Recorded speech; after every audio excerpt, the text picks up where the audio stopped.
Alright, hello, and welcome to my house and to Explaining the Nip, Episode 6, Part 3. Still about Mario. Alright, you know, right now, god damn, I got something in my throat. What the hell am I gonna say? We're in 1996, and, we're going to talk about Super Mario 64. So, yeah, this game was a launch game for the Nintendo 64. And, it is like my third favorite game of all time. This game is fucking goated. It is very significant. I can replay this game countless times. Get 120 stars, 100% it. It's fun every single time, man. This game never gets old, I swear to God. So many people have also made awesome ROM hacks, like with it and stuff. Those are cool too. I've played a few ROM hacks. Why is my bed fucking squeaking like this? I just fixed it. I'm fixing my bed while I talk about this.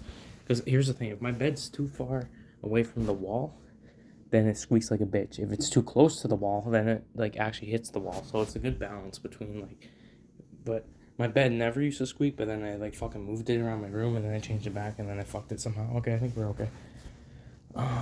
Anyways, Super Mario 64.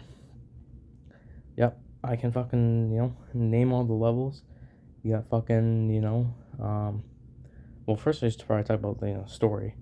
So basically, Princess Peach, she's like, "Dear Mario, please come to the castle. I've baked a cake for you. Yours truly, Princess Toadstool." Peach. The first time, I think, she's called Peach, basically. That's like her little, I guess, she's getting to know Mario now. So she's like, "Yep, call me Peach," Not just Princess Toadstool. So then Mario, arrives at her castle via a warp pipe. And, basically comes out there. You got freaking Lakitu, who's like, the Lakitu brothers who are filming, everything. See, I used to never really get it. I was like, the Lakitu brothers. There's only one. That's because the other one is actually, you never see because he's, like, holding the camera that the player sees through, but then sometimes you see another Lakitu, or at least at the beginning. So that's how that works. So that's kind of cool. But yeah, this was one of the earlier, not the first 3D platformer, but 3D platforming and 3D gaming was still very new. So yeah, Nintendo, they were kind of like, okay, how do we kind of tell players what's going on? Because you can move the camera and shit now. Like, no one knew what the fuck that shit was. So then they're like, okay, then we'll just kind of pretend we'll just tell the players, that you're basically, for the camera, you're controlling the Lakitu that's following Mario around. So that kind of worked, and it adds some charm to the game. So it's pretty cool. But yeah, so anyways, Mario gets the castle. The Lakitu brothers are just like, "Yep, we're gonna film you," whatever. Mario goes into the castle, and then he hears, "Wah ha ha ha." Bowser says, "No one's home, scram." And then, so you hear Bowser, and then you're like, "Oh shit, what happened?" And of course, Bowser, he stole, all of the star power from the castle. He created, worlds within the paintings, within the castle walls, inside the castle walls. And he also, I think, probably imprisoned the toads within the castle walls. Like, you can still talk to toads, but when you walk away from them in this game, they kind of dematerialize a bit. So some people think that's them kind of projecting out of the walls, but it could just be a thing just to save on storage space, I guess. They just have the toads go away. But I don't know, whatever. That's basically what the one toad says. He's like, "Oh, Bowser trapped us all within the castle walls," or maybe that means they can't leave the castle. I don't know. They're not super, fleshed out with that part. But anyways, So yeah, it's up to Mario to get all of the what do you call them? Power stars, and to free Princess Peach, and basically break the spell and get the castle back to normal. So yep, there's 15 main levels in this game. I'll name them all off. Bob on Battlefield, Womp's Fortress, Jolly Roger Bay, Cool Mountain, Big Boo's Haunt, Hazy Maze Cave, Lethal Lava Land, Shifting Sandland. By the way, Shifting Sandland, worst fucking level in the game, okay? Like, I don't hate it, but like, it's just fucking dumb a little bit, Anyways, Dire Docks, Snowman's Land, Tall Mountain, What Dry World, Tiny Huge Island, TikTok Lock, and Rainbow Ride. Yeah, man. All pretty good levels, like I said, except like I like them all. The only one I kind of hate is not TikTok Clock's goated actually, Shifting Sandland. But yeah. So yep, lots of different levels and stuff. The movement in this game too is so good. Like there's been like several other 3D Mario games that have come out since, but Super Mario 64, I would say the only problem is like sometimes Mario is like, if you're accelerating or de-accelerating, he's kind of, he just moves really weird, or sometimes you try to turn around and if you're not careful, he'll almost do like a whole like fucking like like just move in a whole circle, which can like kill you. I don't like, I've gotten used to all this over the years, so I find it fine. But I guess the only other thing would be that like you actually have to jump off of a wall right when you hit it. You can't slide down walls in this game. And they're called wall kicks instead of wall jumps in this game, but this is like the first like appearance of the wall jumps, wall kicks. Take a shot throughout this whole fucking episode 6 part, all the parts where when I say fucking first appearance, probably a lot. But just because the shit's so significant. Yeah, Super Mario 64, good. Every time I like see the credits after beating the game, man, like shit hits different. Credits are so good. Because I may as well talk about that. Eventually you fight Bowser in like 3 Bowser levels. So there's Bowser in the Dark World, Bowser in the Fire Sea, and Bowser in the Sky. Once you get to Bowser in the Sky, you just got a big platforming gauntlet ahead of you. You get to the end, collect all the red coins if you want, if you're going for 100%, and freaking just get ready to fight Bowser. You need 70 stars to get to him, unless you BLJ, of course. It stands for backwards long jump. You cannot do this in every version of the game, but like the original release of the game, I get the Japanese version, and then the original North American release, you can do this, but then they patched it. Well, there's actually only really one North American release, but then they patched it in like the Shindo Pack version and stuff that was just released only in Japan. Well, Super Mario 3D All-Stars, we'll get to that eventually, but it's patched too, basically, because it's based off the Shindo Pack version. Whatever, not super important. I just had to mention the BLJ because it's pretty iconic. This game's just so significant, man. Like, fuck. It's like one of the first, like, really fucking good 3D games. Fucking the biggest like speed game, I think, in terms of speed running, right? Like I think this game like it's the speed running game. Like people like Pan and Koek are like finding out, like they're trying to get stars with like 0A presses and shit. Like the Super Mario 64 community is insane. So yeah, it just makes sense though, because the game's awesome. I fucking played like a Super Mario 64 online / Net 64. I think it's still up. You could play online with other people, so I did like speed runs with like a few other like people I met on there, and we all worked together to do like 70-star speed runs on that. There's just so much like beyond the game, Super Mario 64. Actually, I saw a video, I think it was by Liam Triforce, I think, on YouTube, and it was called Super Mario 64 More Than a Game or something. That's a really good video. Check that out if you want to know more about Super Mario 64. Because then there was the whole thing in 2020 with the fucking the iceberg that basically started this. If you ever see iceberg videos, Super Mario 64 was basically the first thing to get one. Uh, Mish Kaz, I think that's his name. It's hard to pronounce it. Had a good, like, his was basically the first iceberg video, the first one that kind of blew up on the Super Mario 64 iceberg. See, I got into that fucking. Some people probably have no clue what the fuck I'm talking about, which is okay, but I got into the fucking Mario 64 iceberg shit, or like the whole creepypasta kind of stuff with the what was it? It's been a while. The June, no, was it the July like 20 something 1995 build or whatever it was? I used to remember the date. I got into that like right when that started, and the whole Wario apparition shit, like before that kind of was popping off. And I thought it was really cool and shit. And then it started, yeah, getting like crazy and stuff. Um, but yeah, that was fun. That kept me occupied in 2020. Oh, 2020 was a big year for Super Mario 64. They also had fucking because of the Nintendo Giga Leak, they like found Luigi, because there's always rumors El Real 2401 in the castle courtyard. You can unlock Luigi and shit. And it turned out like we actually got some beta files and got the beta Luigi model. So we found Luigi, and like literally, this is so it literally came out. This whole Giga League thing happened like 24 years and 4 months, or basically the whole 2401 thing. The numbers that people thought they saw on the plaque ended up like being true. It was like 20, like they found Luigi 24 years. 2401.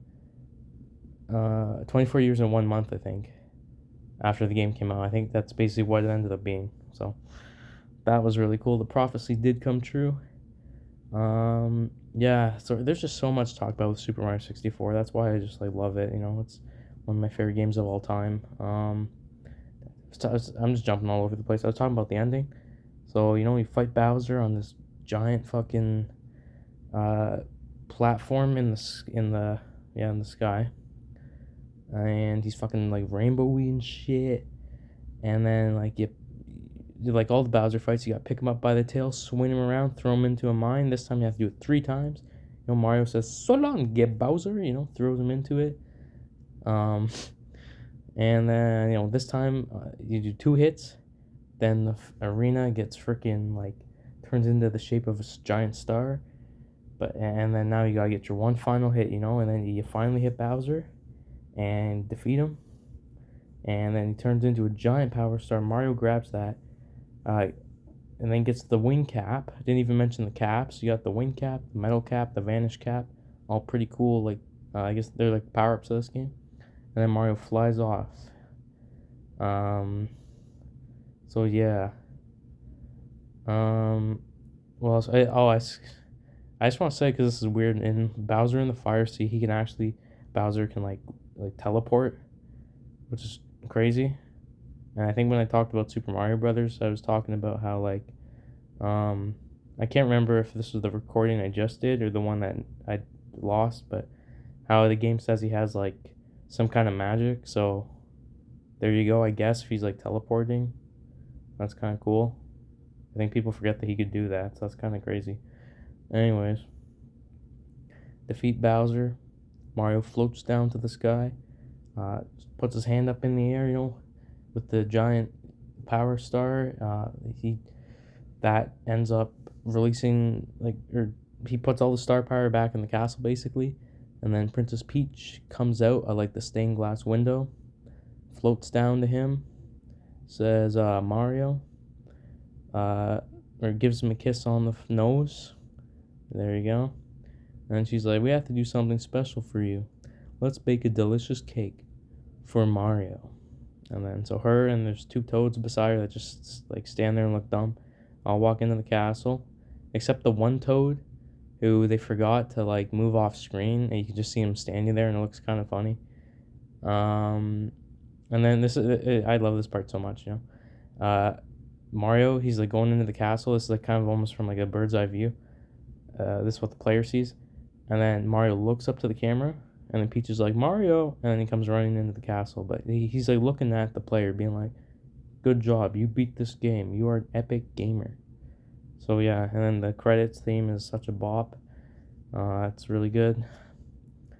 And yeah, again, I think that's again 15 minutes just on Super Mario 64. The game is just so significant. It definitely deserved all of this time devoted to it. And yeah, fucking go to game. So yeah, Super Mario 64. So then after that, so that's in 1996.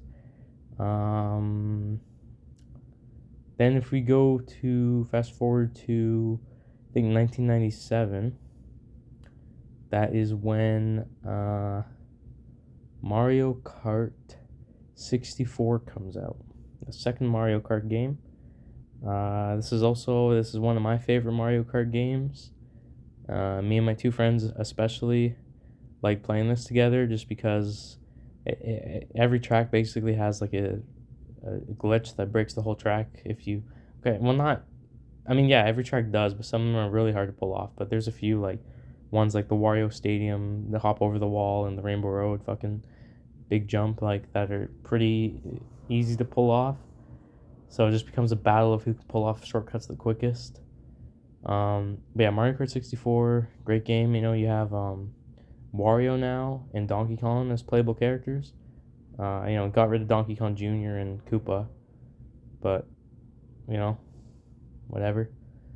Um, and yeah, this game, there's only 16 tracks on this game, as opposed to Super Mario Kart's like 20, I think, because there's 5 per cup and 4 cups. Yeah. I think that's right. I'm Saddam. But this time they're all more like way more unique than what Super Mario Kart offered. Um, and it's true 3D this time.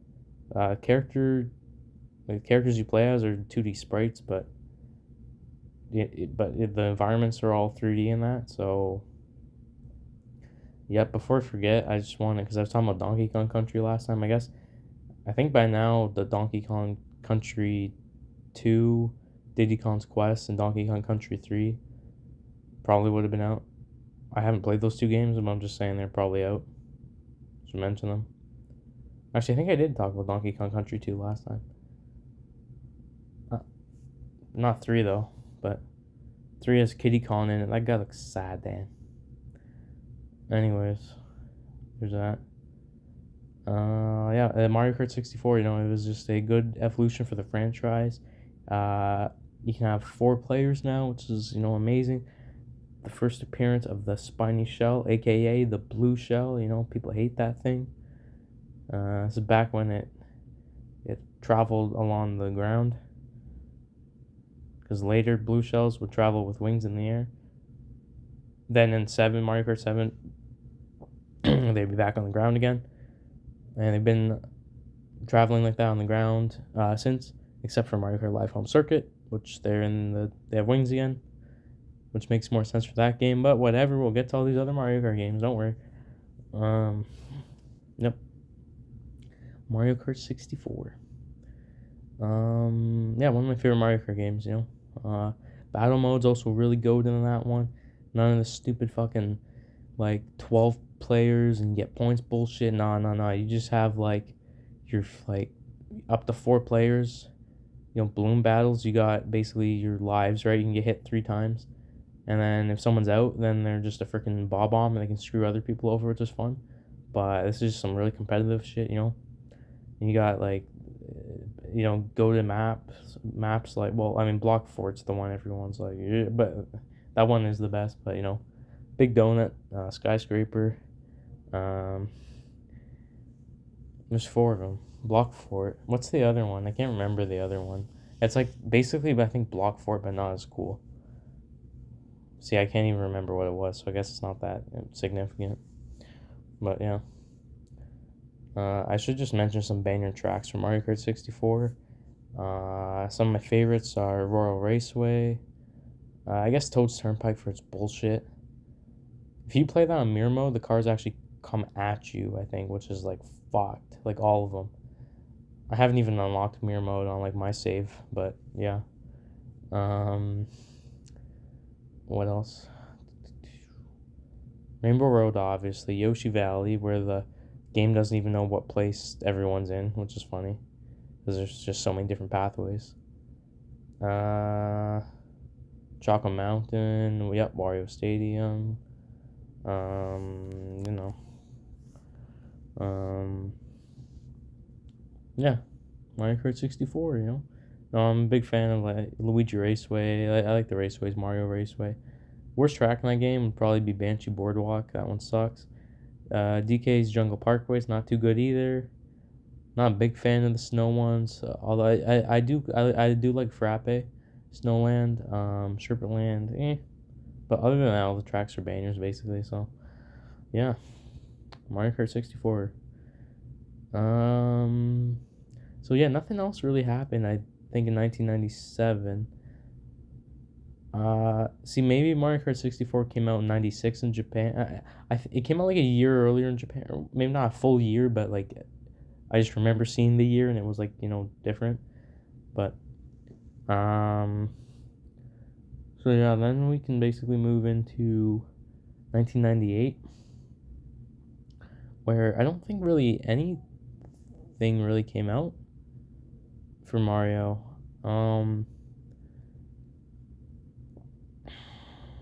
Was Party 1? I feel like Mario Party 1 was 99.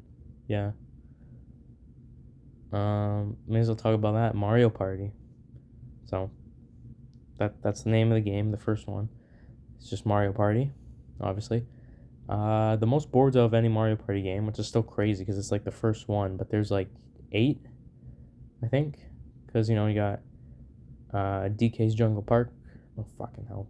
DK's Jungle Adventure, Mario's Rainbow Castle, Luigi's Engine Room, Wario's Battle Canyon, Yoshi's Tropical Island, Eternal Star, and Bowser's Mega. I think it's just called Magma Mountain. Whatever.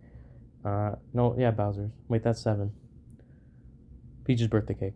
There you go. Yeah. So Mario Party. This is another fucking crazy ass spin-off series to start. It has so many entries, even more than Mario Kart. Well, way more than Mario Kart actually. Yeah. And it does kind of have a story. Basically, all the characters: Mario, Luigi, Yoshi, Peach, Wario, Donkey Kong. I think I said all 6 of them. I don't know. They're all just chilling around, just standing up, looking dumb outside in a circle, and basically, they're just debating over who's the superstar. It's kind of dumb. That's literally just a title, like, "Oh, I'm the superstar." Like, they haven't even played Mario Party yet, so it's not even like a significant term. Because the other games, they always being the superstar is pretty goated, but this game, it's like they haven't even play Mario Party before, so it's like, well, what the hell, whatever. So they're all fighting over, and then I think Toad's basically like, well, you guys shut the fuck up, and just like play this crazy ass board game shit with just play Mario Party. We're doing this thing called Mario Party now. And that's what happens. So yeah. This is definitely one of the worst Mario Party games. It is the first one though, right? So stuff wasn't as fine tuned. They have the whole control stick spinning mini games where Nintendo had to pay out $2 million in their money of gloves if people complained that they were destroying their palms. I have played this game before, and see, I was using like a third-party Switch controller to play it on an emulator. I was not using the hard plastic N64 analog stick. Mine had some rubber on it and shit, but I still fucking destroyed my palm, and I had to wear a glove while I was playing it, because I didn't want to destroy my hand any further. Because if you want to beat the CPUs, like even if they're on normal, they go like those fucking control stick games, like they're fucking crazy. Like I don't know, dude. But yeah, so that's kind of bullshit. Again, this one, like, all the really good mini games in this are in Mario Party 2, basically. So I mean, Mario Party 2 really is just a better Mario Party 1. The only thing you're missing out on are like, this game has 2 more. Well, all the boards are different in this game. Like some of the boards, yeah, are pretty cool in this one. Um, but yeah, other than that, like just the boards, and you can pay with your coins. You can buy like different items you can turn on, like a warp block that can randomly show up and like warp your spaces with an opponent. Oh yeah, this game doesn't know, like it has items like that you can turn on for like everybody, and then each turn they'll kind of randomly show up. But it doesn't actually have like items that you can get. That's a Mario Party 2 thing.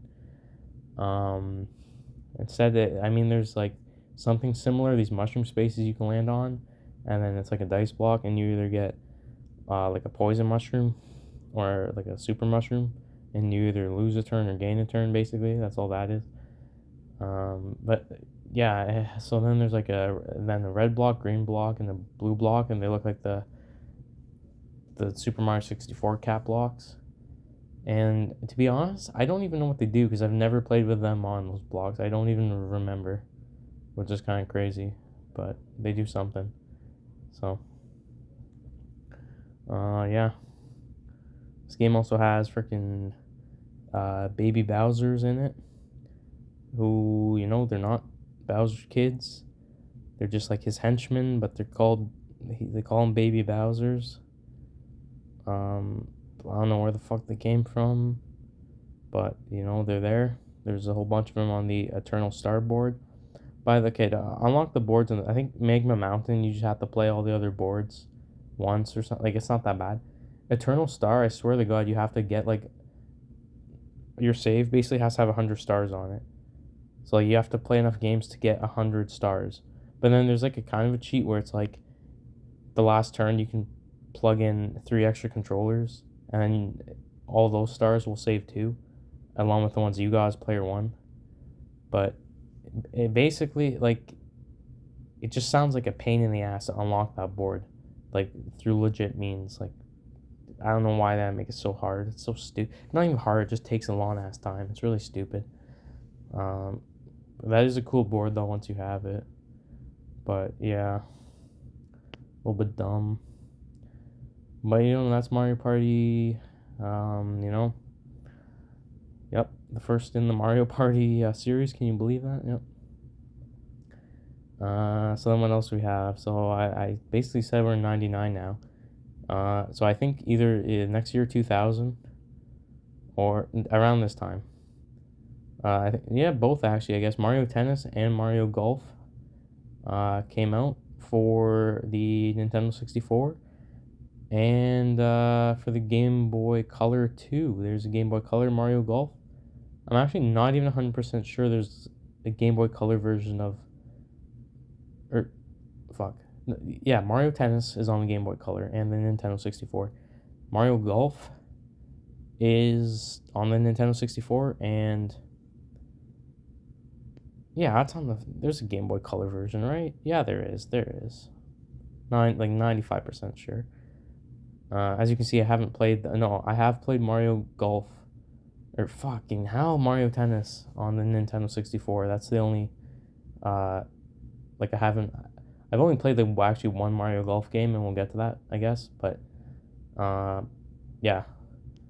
So, what sounds like Mario, just golf and tennis with Mario characters. But it's more than that, because they actually have, not really like these games. Later, golf and tennis games will inject more of that Mario flair into them, but there's still, like, I know Mario Tennis has this mode with like item boxes for Mario Kart, and there's like a Bowser's Castle stage that like moves and stuff. So there's lots of cool Mario elements. The roster for Mario Tennis at least is like pretty big because they had to give characters like doubles partners. Created Waluigi for that game, so for a partner for Wario.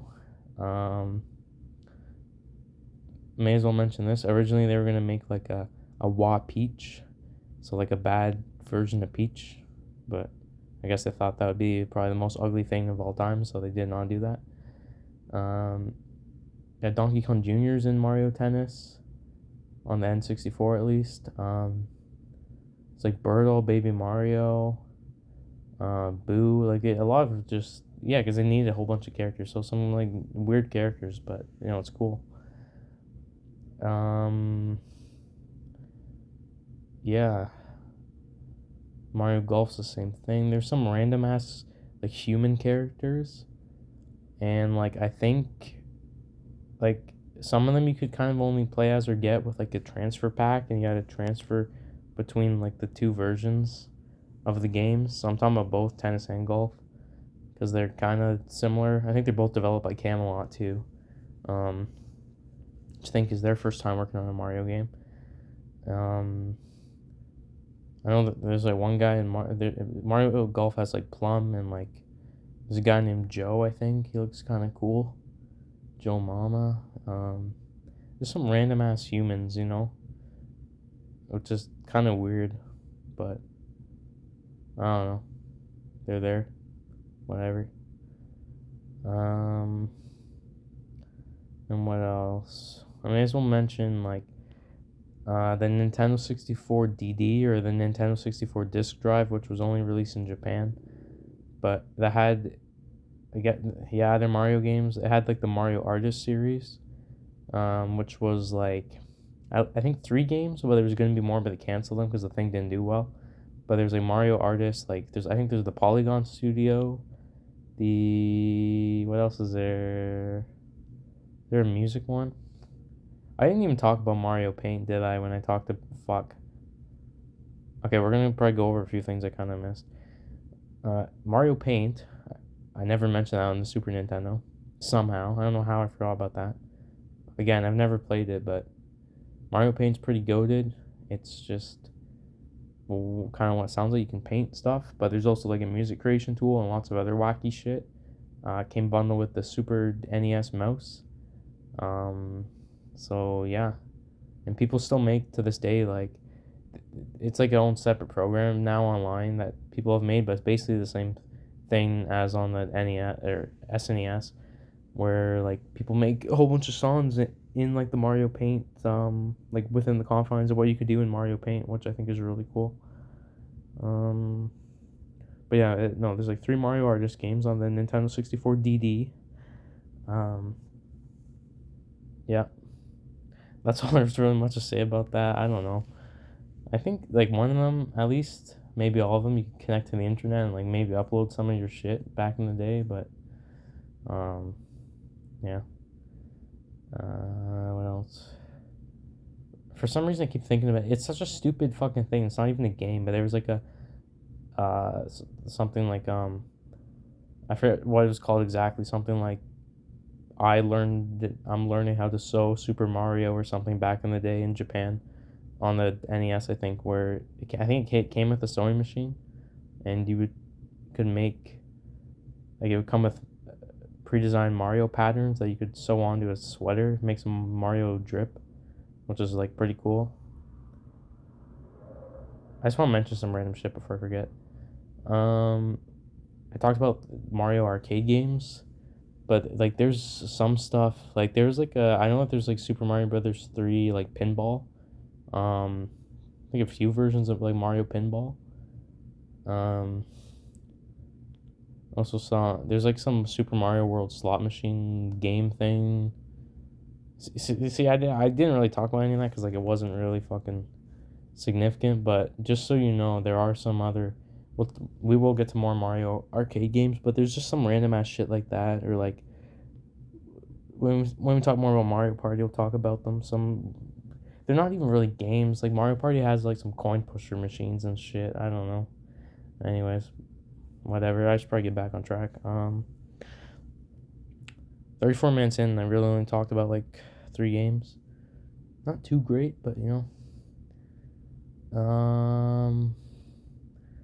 So yeah, then after that, I think Donkey Kong 64 came out in '99. I've played some of that because my brother had it on the N64. Pretty cool game. Haven't played too much of it, but it's cool. You have your fucking Donkey Kong, Diddy Kong, Chunky Kong, Lanky Kong, and Tiny Kong. All got their own abilities and shit. And basically, King K. Rool is trying to,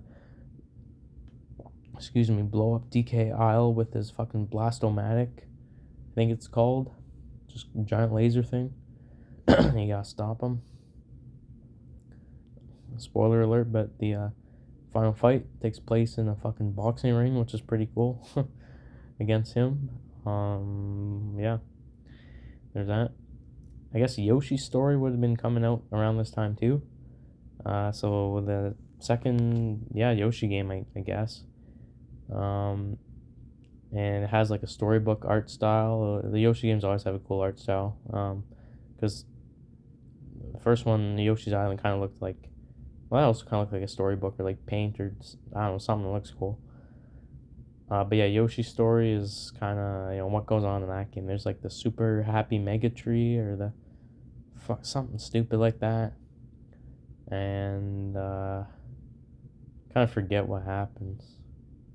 I don't know. You just have to stop Baby Bowser again. But there's no Baby Mario now. It's just your Yoshis and what do you call it? Yeah, you just do shit. Pretty easy game. I've played it because my brother had it, but I've never like actually beaten it. But it's good enough for what it is. Yoshi's Story, Yep.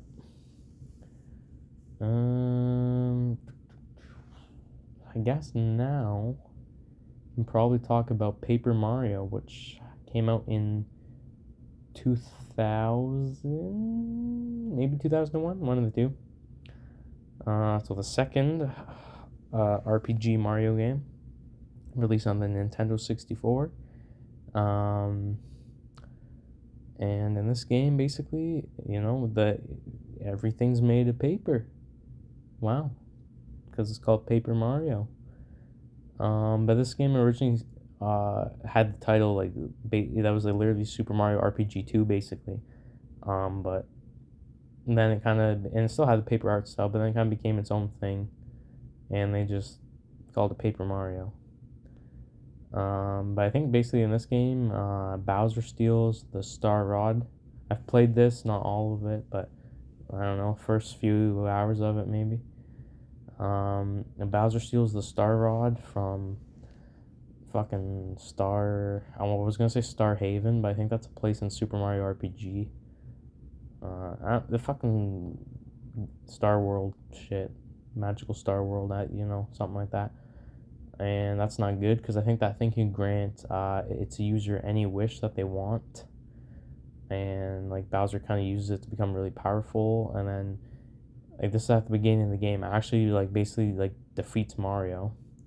Just kind of fucked up. Mario's just down and out, and he lifts Princess Peach's castle with her inside it up into the sky, and kicks Mario out, and then so obviously Mario's got to go and save her and stop Bowser. So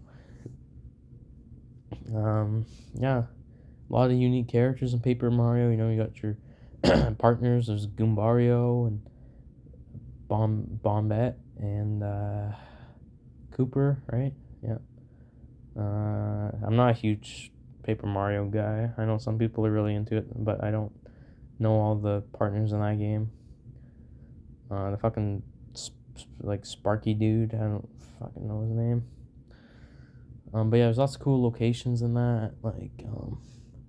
I haven't got this far in the game, but I've seen Shy Guy's toy box and stuff. That looks really cool. It's actually kind of the only place I can think of really, but I just remember I think I kind of stopped playing around the desert. Yeah, it's literally just called the Dry Desert, I think, which is also the name of a Mario Kart track, and we'll get to that probably. I'm gonna drink some chocolate milk right now.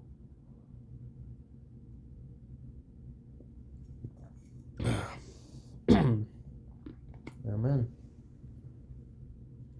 Is that Paper Mario? Let's see then, I guess. See, I think that's kind of it for the Nintendo 64 in terms of Mario and Mario related games. Well, no, it's not. There's Dr. Mario 64, so another Dr. Mario game.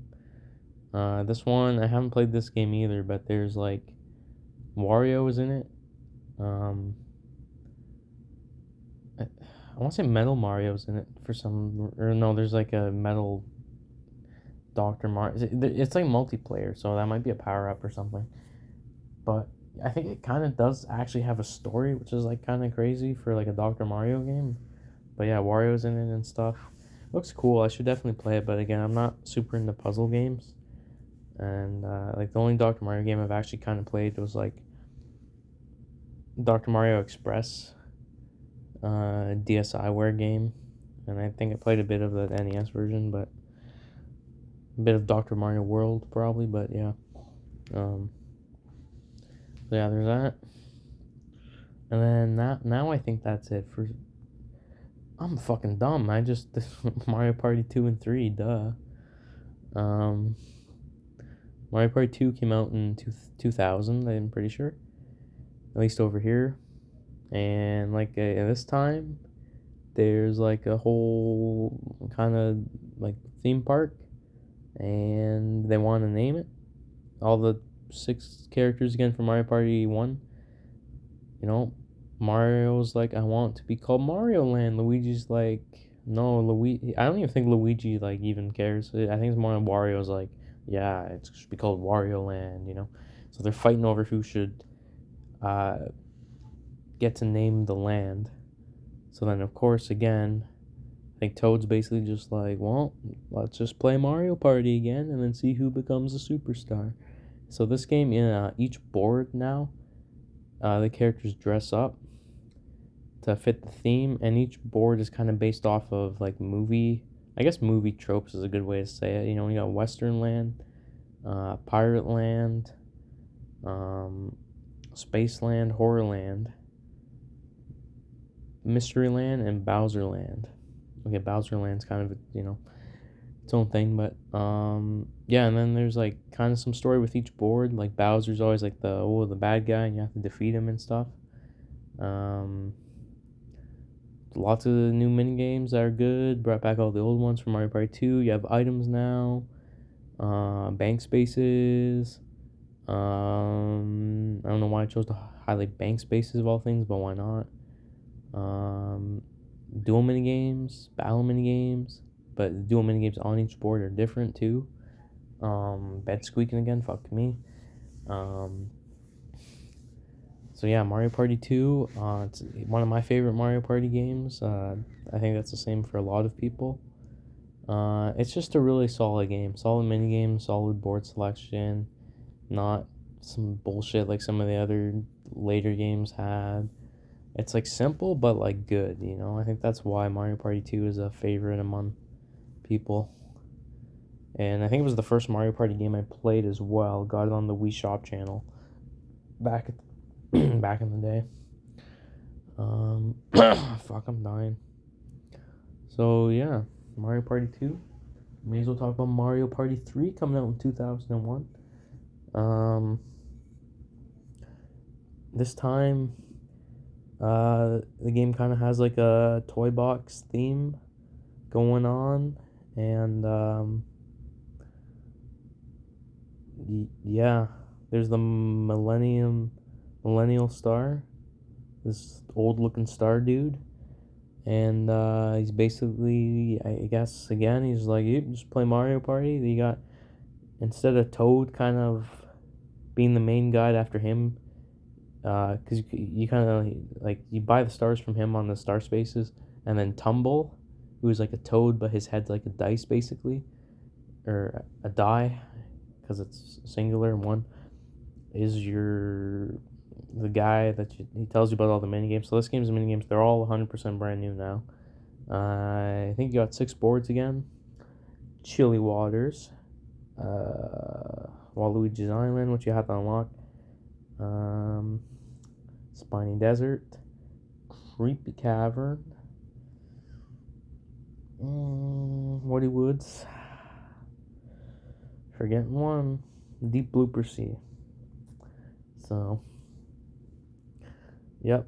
So the boards this time, they're not, the only character they're based, like Waluigi's Island's like the only one. Oh yeah, Waluigi and Daisy are in this game now. They're both in like Mario Tennis, and is Waluigi even in Mario Golf? I don't even think he is. I think that came out first probably, and then Mario Tennis. Anyways, yeah. So, Mario Party 3. This game has a lot of, like, out of all the Mario Party games, the most items. It's fucked. You can carry 3 of them at a time. Mario Party 2, you can only carry one. And it has, like, the craziest items, too. Like, the Wacky Watch, which can literally add 5 games or 5 turns to a game. Might be, I don't know if it can take away turns. I can't remember. But that's kind of crazy.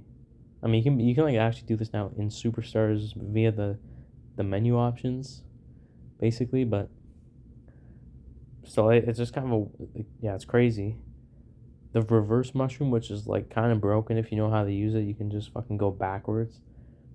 Um, this game also has like the game guy spaces where you can either like lose a lot of money or just get like fucking 999 coins.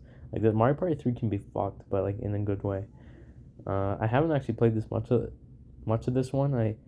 And I've never played it with other people, so I really want to. It's coming to Switch Online expansion pack soon, but I don't have that, and I don't know if I'm gonna get it just for that, basically. But you know,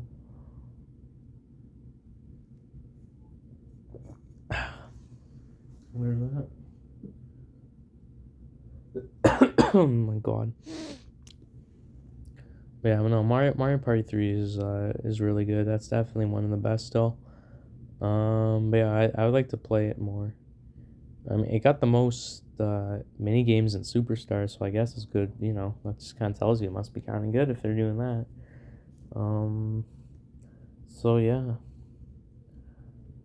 the game story mode is kind of cool too, because then I think fucking like Waluigi fights Bowser. Everyone kind of fights Bowser and shit, but then I think it's like Daisy who like fucking just slaps him and just fucking sends him flying, which is like crazy. Waluigi like kicks him or something. People go hard on Bowser in this game. But yeah, it's Mario Party 3. Now it's not a Mario game per se, but Super Smash Brothers came out on the Nintendo 64, and you don't guess who are playable characters in it: Mario, Luigi, Donkey Kong, and Yoshi. And there's the Peach's Castle. Which is that is a weird stage because it's like supposed to be you're on Peach's Castle, but then Peach's Castle from Super Mario 64 is in the background, and then you're on random floating platforms. It is a weird, like I like it as a stage, but it is a fucking weird stage. Anyways, you got that. You have Yoshi's Story as a stage. Congo Jungle. And then I think the last one we're concerned with is Mushroom Kingdom.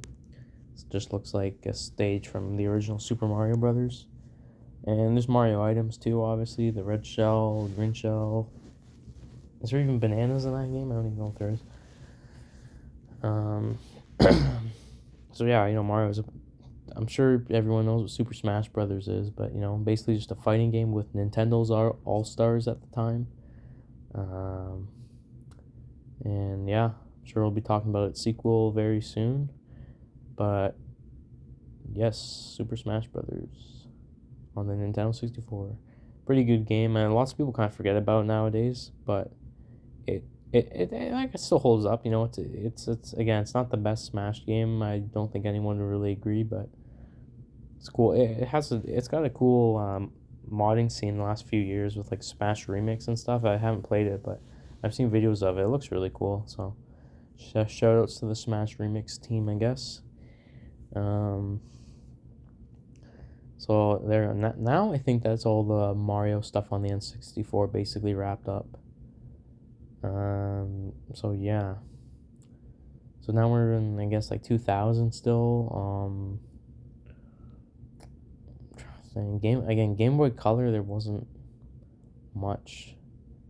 Just the tennis and golf and Super Mario Brothers Deluxe, which I talked about last time, I think. And then obviously like Wario Land 4 is on Game Boy Advance, but Wario's greatest achievement, Wario Land 4. Yep. Anyways, whatever. So yeah, I guess again 2000, just kind of a few more N64 games. I think 2001 Mario Party 3, like I said, and that was kind of the last Mario game on the Nintendo 64. So like not Well, I was gonna say not a lot, but that's still a good amount of games. If you count Yoshi and Donkey Kong and that, but a lot of bangers on there. It's not good. We're already at 50 minutes. I wanted this part to go up to 2006, but we're only in 2000, so I don't know. We'll see. So I guess next we can talk about. So I guess 2001. We can skip over to that with the launch of the Game Boy Advance and the Nintendo GameCube.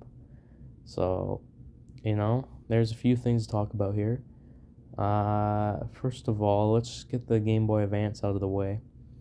We had Super Mario Advance, I think released in 2001, which is a remake of Super Mario Brothers 2, featuring Mario Brothers as a like a mini game, so you can do that, which is cool, I guess. You have multiple players for that, but yeah, just a remake of Super Mario Brothers 2. All the characters have like random lines, like things dialogue they say, which is like kind of funny, because not many Mario games, or at least platformer ones, have that. But they'll just say random shit. It's a pretty faithful remake. They changed some stuff. I think they added like a Robo Birdo boss, which is kind of cool. Robot Suction Queen. If you know, you know. So that's cool. I may as well just knock out all the Super Mario Advance games before I forget. So the second one, Super Mario Advance 2, well, I don't know the exact order of all these, but I know that I know Advance 4, the last one, Super Mario Advance 4, Super Mario Brothers 3, which is really fucking weird. They just went in whatever order they wanted to. It's just we'll talk about that. Just a remake of Super Mario Brothers 3 on the Game Boy Advance. You could scan e-reader cards into the game to get extra levels, and the Wii U Virtual Console version of this game. See, the Wii U eShop's burning down or whatever the fuck's happening. I still have to get that this is a game I want, just because on the Wii U you can play all these like e-reader levels and shit. And if I can't get it now, then I have a hacked Wii U. I'll just pirate it. Fuck Nintendo. But yeah, just a remake of Super Mario Brothers 3, basically. Again, I think the Mario Brothers minigames and all these, it's just like the arcade Mario Brothers, but I think you can have up to 4 players play if y'all got link cables. See, back in the day, there was no wireless for these handhelds. You needed the fucking link cables, man. Shit. So there's that. There's Yoshi's Island's one of them. So maybe like Advance 3. Yeah, Advance 3 is Yoshi. Super Mario Advance 3, Yoshi's Island. I hope the name is just Super Mario Advance 3 Yoshi's Island and not Super Mario Advance 3 Super Mario World 2 Yoshi's Island, because that sounds fucking horrible. But knowing Nintendo, it's probably that. Again, just a remake of Yoshi's Island. I guess this one has the Mario Brothers minigame. I don't really know. I haven't played this one. Just a remake of Yoshi's Island. I don't even know if there's extra levels for this. I think there is. And then the second one is Super Mario Advance 2, Super Mario World. And I feel like this one they probably changed the most about. My bed's fucked again. I'm gonna push it back. Because you had I think the Dragon Coins actually like do something this time, kind of. I mean, they did something in the original, but oh shit, excuse me. So yeah, what else? They had like an intro cutscene. Luigi's more than just like a palette swap now. Give him his own unique sprites, and I think he still controls the same in this game. I'm not sure. See, actually, now I think about it, I don't think they changed that much, but oh, that's pretty cool to see like a Super Nintendo game running on the Game Boy Advance.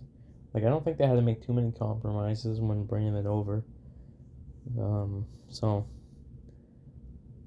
yeah, I know my buddy Mason has this because he showed me the one time. That's cool. I don't have any of these Super Mario Advance games, so yeah.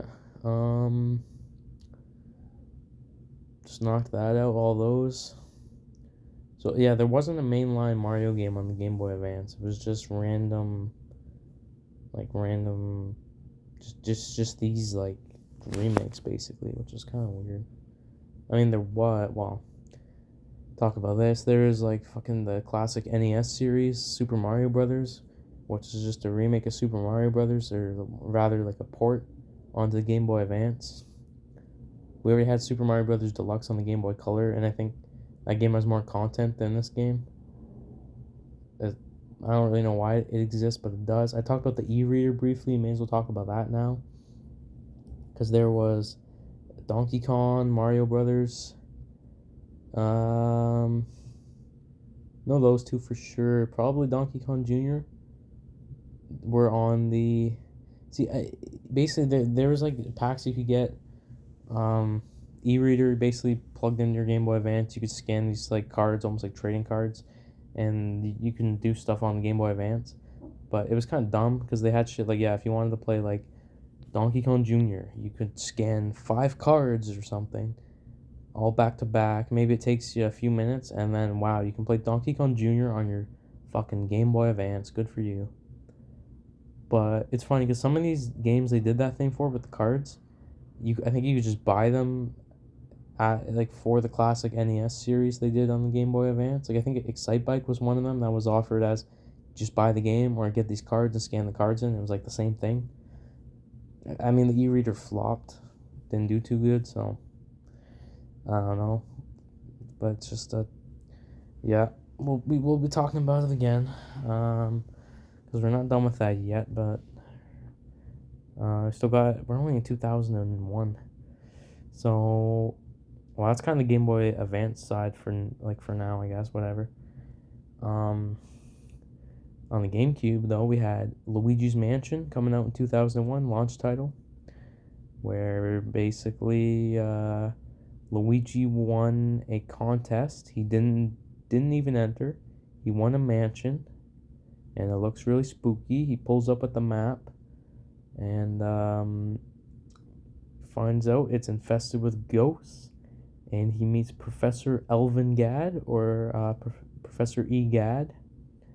And he's like, Luigi, I saw some guy that looked like you, and he's probably your brother or some shit. And Luigi's like, you came in here, and he's fucking gone, don't know where he is. But, so you should try and find your brother, and I'll give you the Poltergeist 3000, and help me suck up some ghosts and shit, and just get this place cleaned up. He says that the mansion didn't even it just appeared a few days ago out of thin air or something, which is crazy. But yeah, so Luigi's Mansion, this game's pretty good. Again, it's not super long, but I guess it's long enough where my dumbass, I was replaying it for this Halloween I just passed. I still haven't beat it. I'm not even halfway because I'm stupid. I beat it before, but although I did use a fucking action replay code for infinite health on the final battle because I'm a stupid bitch. But yeah, Luigi's Mansion, a very charming game.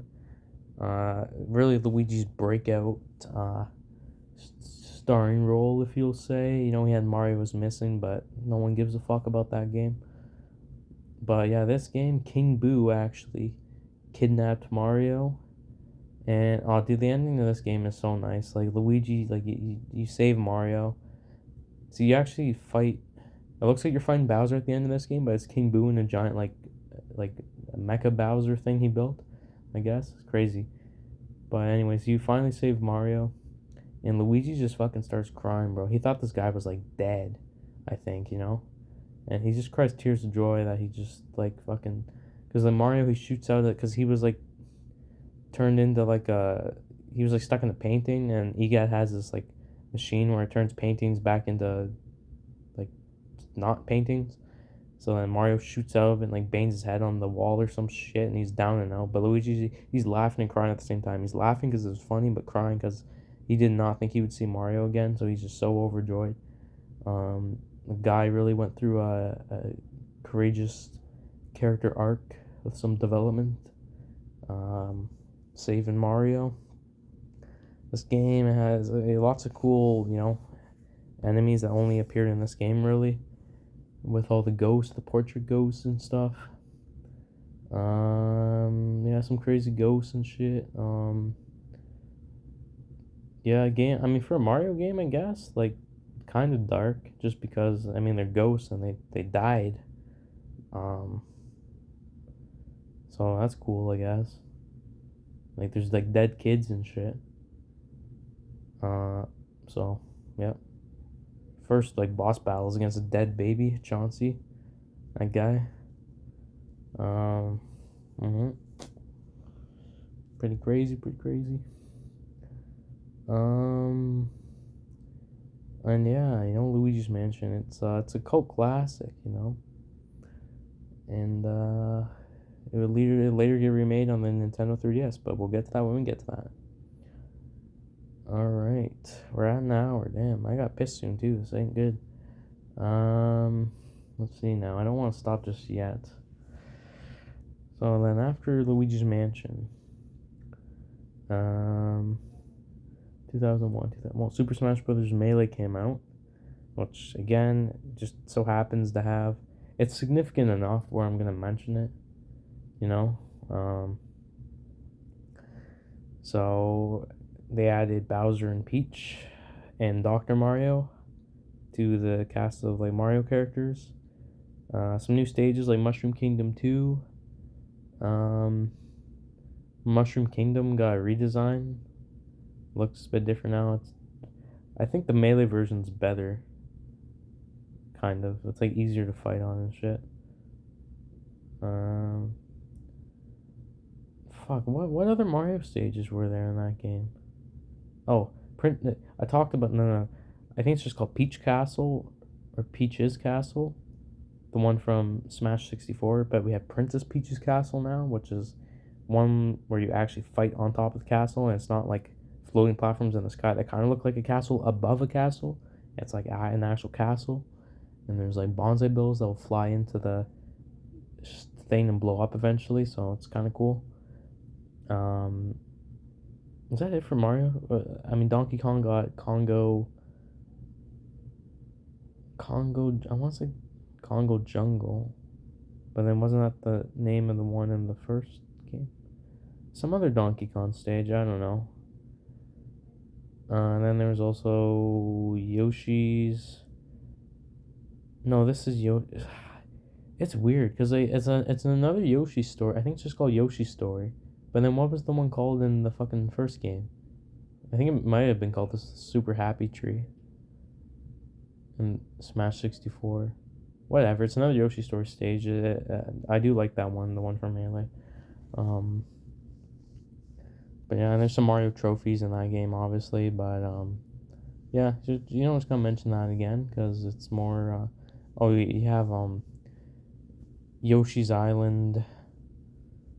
Yeah, it's called Yoshi's Island.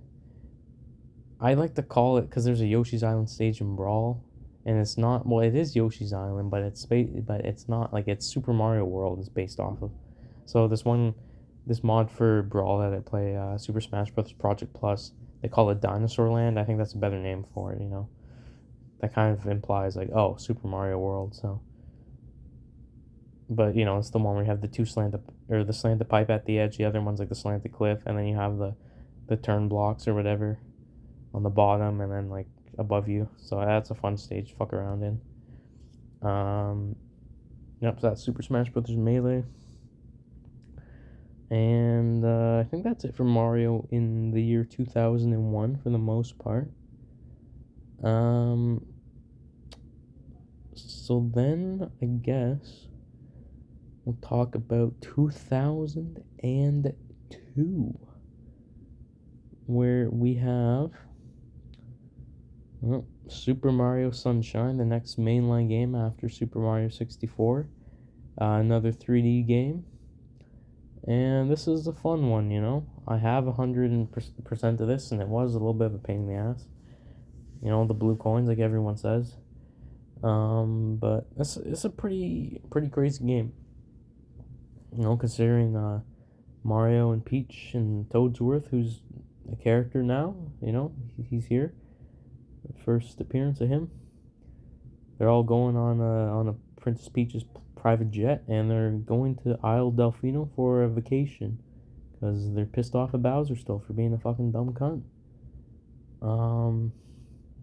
So then, they land on Delfino airstrip and find out there's a whole bunch of fucking icky paint like goop on the ground. And the cutscenes in this game are hilarious. And then Mario is given Flood, the Flash Liquidizer Ultra Dowsing Device. I think that's it. And he talks and shit, and he's like, "Yo, Mario, what's up?" And they give Mario that and he has to clean up all of Isle Delfino because it's polluted. And you know why? Because fucking Mario, did all this shit. He fucking polluted the whole island. He scattered all the shine sprites. They fucking went away from the shine gate. The island's shrouded in darkness now.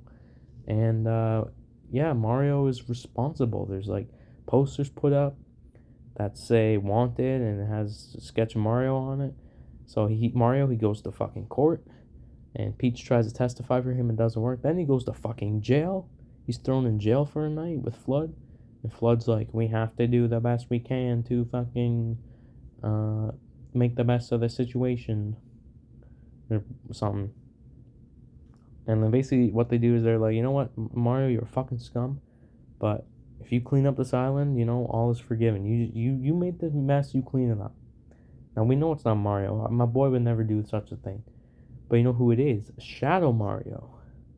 Who ends up, oh my god, spoiler alert, being Bowser Jr. This is Bowser Jr.'s first appearance.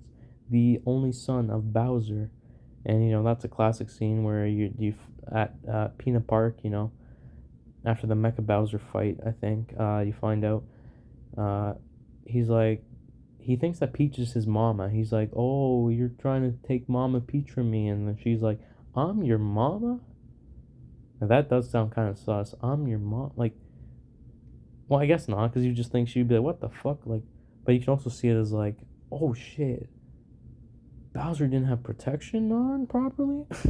I'm joking. But, fucking, what do you call it, Shadow Mario is Bowser Jr. because he has the little bandana shit that he puts on turning into Shadow Mario. His paintbrush, he says an old man with a white coat gave it to him. It has Professor Egad's symbol on it. So Professor Egad, like, I don't know if he knew Bowser Jr. who he was, but he's kind of working for the enemy, it seems like. Unless maybe he disguised himself as Shadow Mario first, which was enough to fool all the Piantas that live. Oh yeah, the Piantas. They're like the guys that live on Isle Delfino. They look dumb. So I guess he's just fooling it, and people are retarded, and they can't tell that that's like a fake Mario. I mean, I can see why they think it's the real Mario, because like Metal Mario, and like he always has these crazy ass power ups. So I mean, yeah, I guess it could be like a new power up. But yeah, Super Mario Sunshine, that's the whole thing. You gotta clean the islands and shit. You got, say name, I think I know most of the stages. You got Bianco Hills, Rico Harbor, Gelato Beach, Serena Beach with the hotel. That's cool. Peanut Park, as I said. Corona Mountain. Yep, Corona Mountain. That's what they called it. Before coronavirus and shit, but it means something like Italian, I forget. Pianta Village. I think that's it. I think there's only like 7 stages or something technically in this game. So this is the one Mario game that I've heard of where it's like the GameCube wasn't doing super well, and it was out for a year, and then they were just kind of like, damn, we just need, we got Luigi's Mansion, but we need a mainline Mario game out on this thing. So it sounds like they kind of rushed Sunshine a little bit, which you can kind of tell. But it's still a pretty good game, and it's very unique. So, again, Super Mario Sunshine. Won't be talking about as much as 64, because I'm sorry, it is not as significant, Doesn't have as much of a following, but the people who do love this game really love this game. That's something you see. A good amount of Mario fans kind of hate it almost. So, because it's a little... But I just want to just give a shout out to the secret levels in this game. They piss me off, but they're also my favorite part at the same time. Something about Mario just going into some crazy ass tunnel, getting warped to this crazy, like, other dimension where he's falling through the sky. Shadow Mario comes, takes his flood pack, and then he's just thrown into this fucking weird ass world with like a weird skybox, and like sometimes it's just one of them looks like a Yoshi's Island level. Another one you have these lights that are like lit up to they have like the 8-bit sprite of Mario jumping from Super Mario Brothers going across the stage, and you got the do do do do do do do do do a cappella version of the Super Mario Brothers thing. It's such a vibe. Like it's so weird, but like I love it. Like it's just like you're in like purgatory until you beat those levels, which takes a long time sometimes. Some of them are a little bit tricky. Um, yeah, it's like some weird kind of purgatory. That's what I imagine the purgatory is like in the Mario universe, just the fucking sunshine levels, basically. But yeah, they're cool. Um, so yeah, what happens at the end of this game, you know? Well, you go up and Corona Mountain. Like, yeah, you go up to the top of it, I guess, or you shoot up into the sky where Bowser Jr., and Peach are in a giant hot tub that is filled with green liquid. And Bowser's like, "How dare you disturb my family vacation?" And he roars, goes, "Ah!" He does like the thing that you hear in Mario Kart 64, his fucking old ass roar, which is like kind of funny. I don't know. And then yeah, Bowser actually talks in this game, which is funny as well. And you fight him, and you ground pound, like there's like 4 parts I think you ground pound on his flying hot tub. This sounds so weird, but it's Mario Sunshine for you. And then he flips over and everyone falls from the sky. Luckily Peach has like a parasol she floats down with. I think Mario just gets his head in the fucking sand, but pulls his head out. And then Flood looks like he's down and out. He's like dying and shit, dude. He's like, "Mario, I hope I could have been of assistance." And then he looks like he dies, but then he's okay, because the Toads, they like fix him up or something. They give him to Mario, and then everyone's like, "Yeah, man, let's go." And then Flood's like, "The vacation starts now." And then there's like some pictures at the end with the credits where you can actually see everyone having fun and not being like terrorized by Bowser and shit. So they do get their vacation at the end of the day. If you get all 120 shine sprites, you get a special picture that says "Have a relaxing vacation" with a whole bunch of characters on it. That's like all you get. So some people say it's stupid for 100% of the game, and it kind of is. You don't get that much, but whatever. I guess the reward is the journey, or whatever they say. So that's Super Mario Sunshine on the Nintendo GameCube. And let's see, what else do we have this year? Mario Party 4, baby. Definitely one of my favorite Mario Party games, this one. You know, the story this time is, I mean, they're all chilling outside Peach's castle again. Giant fucking party cube shows up with, a Toad, Goomba, Shy Guy, Koopa, and a Boo, I think. I think there's 5 of them. And they all kind of have their own boards and shit, and they're just kind of like, "Yo, what's up, Mario Party again," you know? And everyone's kind of like, "You." So, you know, you got... I don't know. That's, yeah, basically what happens. You got Koopa's Seaside Soiree, however you say that word. Goomba's Greedy Gala, Boo's Haunted Hideaway. Or is that the Mario... What's the Mario Party 8 one called? Whatever, Boo's Haunted Hideaway. I think that's what it's called. Fuck. Bowser's Gnarly Party. And, Shy Guy's Jungle Jam. I think I mentioned them all. And then, so it's Mario Party again, first one on the GameCube. Some fucking banger mini games on this game, man. That's why I love it so much. You got I was gonna say Trace Race, the battle mini game. I think it's my favorite Mario Party minigame of all time. I don't know why. It's so stupid. It's literally just trace a line with a giant crayon. But like something about it just hypes me up. I don't know what it is, like the music, but the music's not even like hype sounding. It's like kind of gay sounding. But I don't know, dude. Trace just hits different. Like something about that. It's just pure like dumb Mario Party shit. It's like, yep, we're in battle mini game. You have like 80 coins at stake. Trace this fucking line. If not, you're fucked. That's what it's like. So there you go. That's pretty cool. Yeah, so there's that. There's a Book Squirm, fucking classic. Paths of Peril, another classic. Dungeon Duos, another classic. Like fucking Mario Medley, that's a pretty good one. Like Mario Party 4 just going a little bit crazy with the mini games, dude. Mr. Blizzard's Brigade, it's another good one. Like Domination, the Button Mashers, you know. Domination and Slime Time, basically the same thing, but they're pretty hype. I like my Button Mashers. Used to hate them, but then I learned how to be kind of good at them, so and this is like the only Mario Party game where you can like actually choose what mini games you want on and off. Which like I don't know why they never brought that back. Like you can choose different like categories of mini games you want, but like all luck or like superstars only N64 ones. But for some reason they never brought this thing back, which is like weird because it was pretty cool. What's that picture one? I just thought of another good game.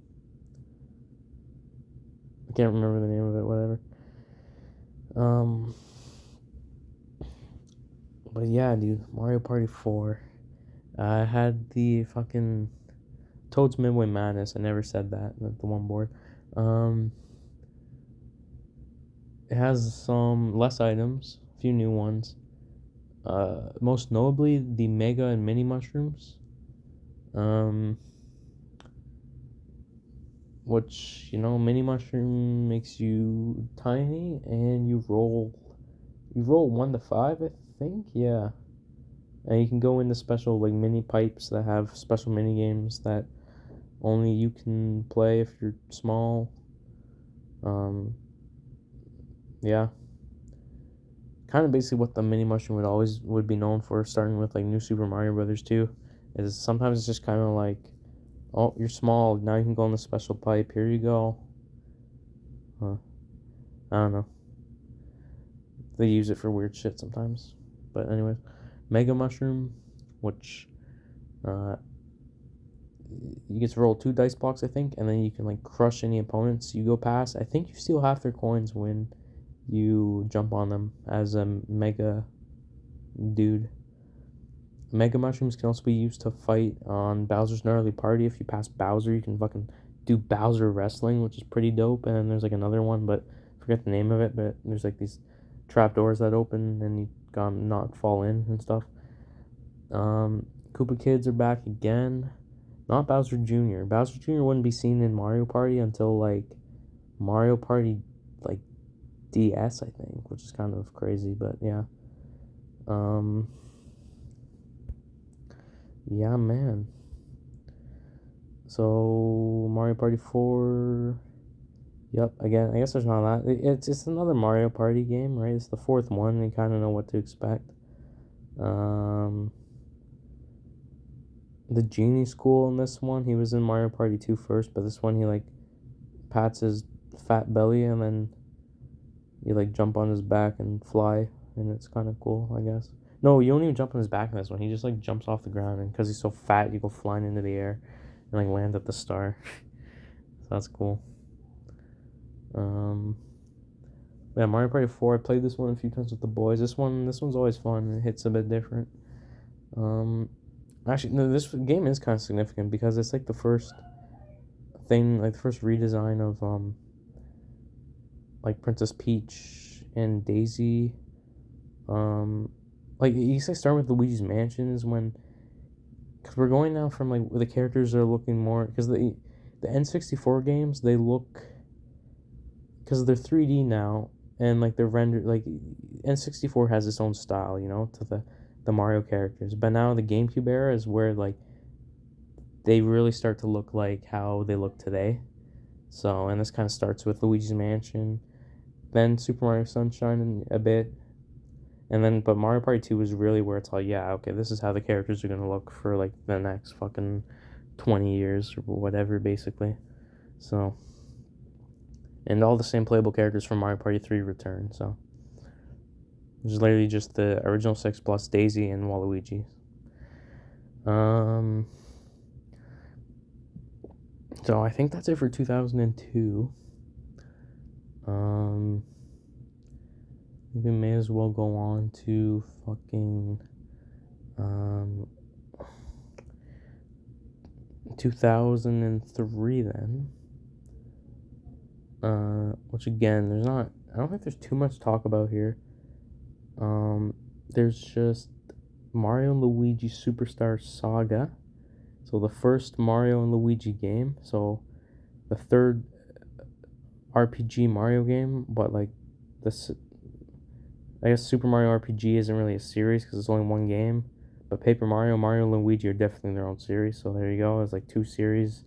There's actually almost like 3 RPG series if you count Mario and Rabbids as an RPG, I guess. So it's like fuck. But anyways, Mario and Luigi Superstar Saga on the Game Boy Advance. Yeah, this game is again all the RPG games have crazy stories, so I'm not gonna go super in depth into them, but that's mostly because I haven't beaten any of them. But this time Mario and Luigi, you travel through the Bean Kingdom. So you're not even like in the Mushroom Kingdom. And you know you got Fawful is kind of like the main antagonist. I think he's being Saddam and shit. And Bowser kind of like helps you, and you kind of like team up with him for a bit, and it's kind of cool.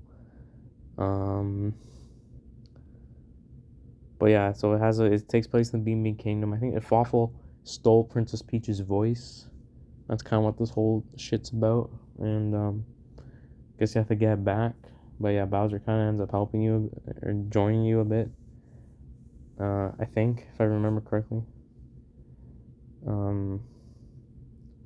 Well, because he doesn't like Fawful either. Because I think he's mad because he's like, hey, I'm the only one that's supposed to fuck with Peach, you know, he's a bitch. So, but yeah, this one also comes with Mario Brothers. I get most of the Game Boy Advance Mario games let you play Mario Brothers for some reason. So I mean, I'm not complaining. The Mario Brothers is like, you know, fun little game, but it's a little bit weird that they all included it. But whatever. So yeah, you know this. All like the thing that makes a Mario RPG is obviously the characters in the world and all that, but the battle system. You know, having like just like this game and Paper Mario and the original like Super Mario RPG. You know, there's like real time stuff you do. You don't just. It's not like Pokemon. I'm not shitting on Pokemon, but you know, you just pick an attack and then watch shit happen. No, you have to like avoid stuff, send attacks back at enemies with hammers, like yeah, jump over stuff. Like, there's, I don't know if it's in Superstar Saga if it has the Bros attacks, or I feel like that's starting with like Partners in Time. But you know, you like work together with control Mario and Luigi at the same time in the fights. And then on the overworld too, you can switch between them and they can do different things. So yeah, it's really cool. Holy shit, bless me. Yeah, that's Mario and Luigi Superstar Saga. 2003 also marks the release of Mario Golf Toadstool Tour, I believe. Some people think this is like the best game of all time. Like, little community of people. I've never played it. It does seem like if there was one Mario Golf game I would play, it might be this one. Seems pretty cool. It's just oh yeah, by the way, Mario, we'll get to Mario Power Tennis, I guess, kind of soon, but that and this game, Mario Golf Toadstool Tour, they had some amazing intro cutscenes, like, and then even like bloopers and stuff for like the intro cutscene. Like they made fake bloopers basically. Like it's really funny. Wario calls his mom in like one of the bloopers. So Wario, at least at the time of Mario, fucking what do you call it? Mario Golf Toadstool Tour. Wario does have a mom that he called, so Wario's mom confirmed. Let's go. She's probably a fucking bitch, but yeah.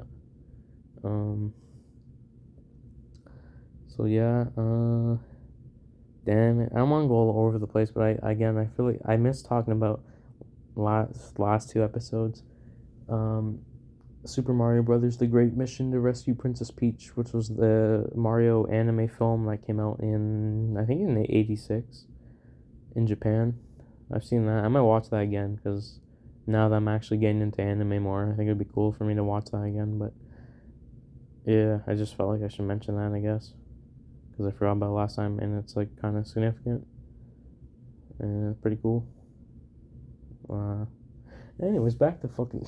It's so stupid. Back to fucking 2003. Yeah, Mario Golf Toadstool Tour.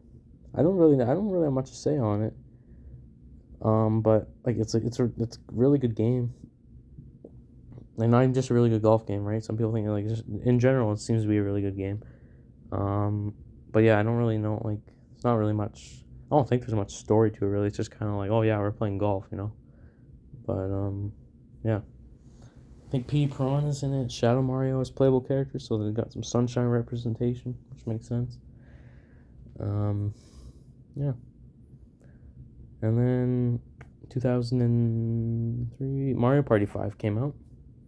So in this game, the theme of the game is about dreams, and you have the star spirits from Paper Mario, and they are like, I guess, kind of the hosts, but it's really like Eldstar is like the guy that gives out the stars. I believe, if I remember correctly, but they each have like they're each in charge of a different thing. Like one of them's in charge of like the options, you know, just shit like that on the menu. But yeah, this has 7 boards, so I think the second most boards after Mario Party. But you know what sucks? I would say Mario Party 5 is, again, probably one of the worst Mario Parties. It's like, how come all the kind of bad ones have the most boards? Like, what the fuck? But no, it's not. No, like I would say it's like leagues better than the original Mario Party, but maybe not leagues. But you know, this one got Toy Dream. I actually remembered it this time. There you go, Dom. If you know, you know. He's gonna be the only one that knows. Toy Dream, Pirate Dream, Rainbow Dream. I'm gonna fucking forget one. Bowser Nightmare, obviously, at the end. What's that, like 4? Space Future Dream.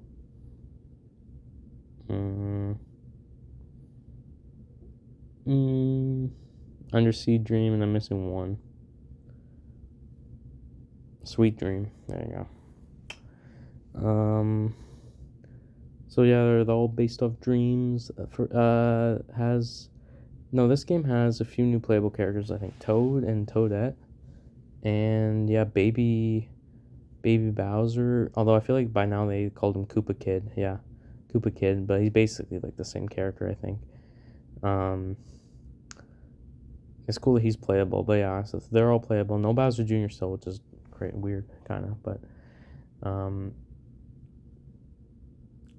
yeah. So first game to have I said Mario Party 3 had the most items, but I mean if you count this game and even 6 and 7 with all the orbs, because those are the items basically, then there's a lot. So yeah, this game, they're called capsules in this game, and they'd later be renamed to orbs in Mario Party 6 and 7, but you get them from like capsule machines, and they cost money to use, and like you can like use some of the ones that hurt you on yourself. You can pay money to hurt yourself, but then you can also throw them on spaces. I think, can you only throw them in front of you in this game?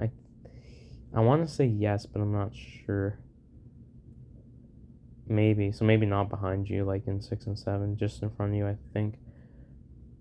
And I also think they don't like 6 and 7, you actually kind of own that space, or like it'll have your character's emblem. This game, once you throw it down, it's like it can screw over anybody. And this is especially crazy because the game has a last 5 turns event where every space on the board is a random capsule space, and this is just like this is fucked. Like just random shit happens. Like some people will hate this, some people will love it. They'll say like this pure Mario Party goodness is just so much bullshit. Um, I'm kind of in between for that, but yeah. So Mario Party 5. Um, so that's one like. No, the boards are kind of mid in this game. The capsule system, like, yeah, it's kind of fucked. They definitely improved it in 6 and 7. And mini games, I feel Mario Party 5 has a lot of weak mini games. I'm sorry, but like, I'll just name the good ones though. Fish Upon a Star, Hotel Goomba, Popstar Piranhas, Pushy Penguins. See, that's kind of, I guess, Coney Island. It's all right. See, there you go. I already kind of ran out. Actually, granted, that's probably almost the same amount I said for Mario Party 4, even though I said that one has. But then this one also has some dumb shit, like the worst Mario Party minigame of all time. Like, some people will say the control stick spinning ones from 1 are worse. Nah, yeah, that's funny. You get to hurt your hand. This is just bullshit. It's stupid. Vicious vending. A stupid fucking minigame. I remember I played like a 15-turn game. It's a coin minigame. And I got this 3 out of the 15 turns. I had to play vicious vending. Like, fuck that. All you do is rotate the control stick once, and you're in front of a vending machine, and a capsule rolls out. You either get, like, a few coins, kind of a lot of coins. I think sometimes you just get nothing. Or, well, nothing / or you get a thwomp. Just, like, it just hits you. Squishes you, and you get nothing. It's like I guess it's over quickly, which is kind of good, but it's like it just feels like this is literally like a board event that they made a mini game. Like, it's so stupid. And there's like some other stupid mini game too, like that. That's just like, why is it even here? Like, it's just such a fucking waste. But yeah, so yeah, Vicious Vending's fucking stupid. I hate that. The passion. Some people hate on Heat Stroke, the 1 versus 3 minigame. I think that's kind of funny. I don't know. And I mean, yeah, the one player does kind of have an advantage because they can just fake people out and shit. But yeah. So yeah, that's Mario Party 5. Again, the story's just kind of like, oh, we're in the land of dreams. Oh my god, and we're playing Mario Party. So there you go. And then when you win, you're not the superstar, you're the dream star. So there's that. Yep. So again, I think that is 2003. Don't think we missed anything super important. No, I don't. Didn't think we did. So I can probably move on to fucking 2004. So, what did we have then? Well, we had Mario Party 6. So this this one's no 2, 4, and 6 are definitely up there as being my favorites, and 7. So I like probably at least half of like the mainline. There are mainline Mario Party games too. I know it's fucked, but that's how it is. Yeah, Mario Party 6 though. The whole thing with this one is just like there's a Brayton and Twyla, and it's fucking has the day and night cycle. It's like there's 3 turns, and it'll be day, and then it switches to night, and then 3 turns again, then it's daytime again. And this one also has 6 boards. I believe it's Towering Treetop, Fair Square. What else? Castaway Bay, Snowflake Lake, Clockwork Castle, and Egad's Garage. I think I nailed them all. So yeah, this one's really fun. I know that this one has some banger dual mini games too, which 5 had dual mini games. Uh, did 4 even have dual mini games? I'm trying to think. I don't think it did. So damn, Mario Party 4 might be thrown a little bit. So I don't even think 3 did. I think they 2 had them, and then they kind of didn't really have them for 3 and 4. But I know 5 did. But then 6 has some good ones. Fucking, I never remember the name of it. I want to say T-5, but I think that's the name of one where you have to stop you're falling back to like the moon or something, and you have to be the closest to the bottom without landing. But there's this one where you just like fucking have to ground pound on these electric like teleporter things, and it gets faster and faster, and it's so fucking intense. Oh my god, I wish they brought that back in Superstars. But yeah, holy shit. Anyways, so this one has the orbs again, and it has a lot of them. Some returning ones and they tweaked from 5, but some new shit too. I think a new one in this one's the Sluggish Room, which is it's like the custom dice block of newer games, but instead of getting to pick your like in Superstars, you literally just pick what number you want and hit it. This one you actually had to time it back in 6. And so let's say you wanted a 10, but you were off by a second, then the block would go back to a 1, you would get fucked. Which I think that's like the funniest thing. So I kind of wish the Superstars was like that with their custom dice block, but whatever, it's not.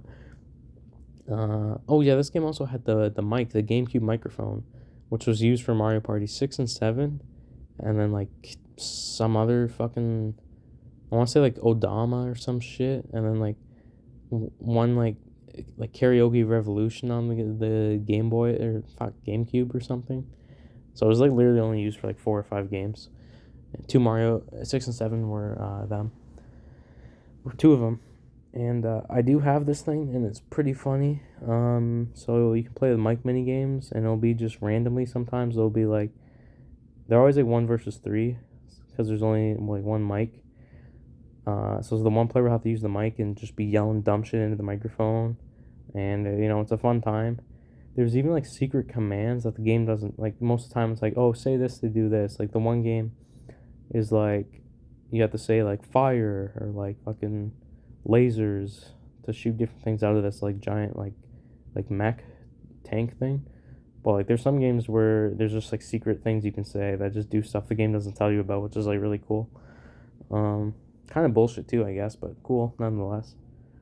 Who was playable in this game? Toadette was. I think Koopa Kid was only playable in Mario Party 5. Boo in this game. Maybe he was in 5. I'm just kind of thinking mostly Toadette. That was like the big character I think they added for 6. But yeah, all the boards in this game are like fucking bangers though. Like fuck, like I don't think any of them are bad. Like some people don't like Snowflake Lake. I like it. Music's good. It's fucking bullshit, but it's good because you like ride on chain chomps to steal stars. So there's that.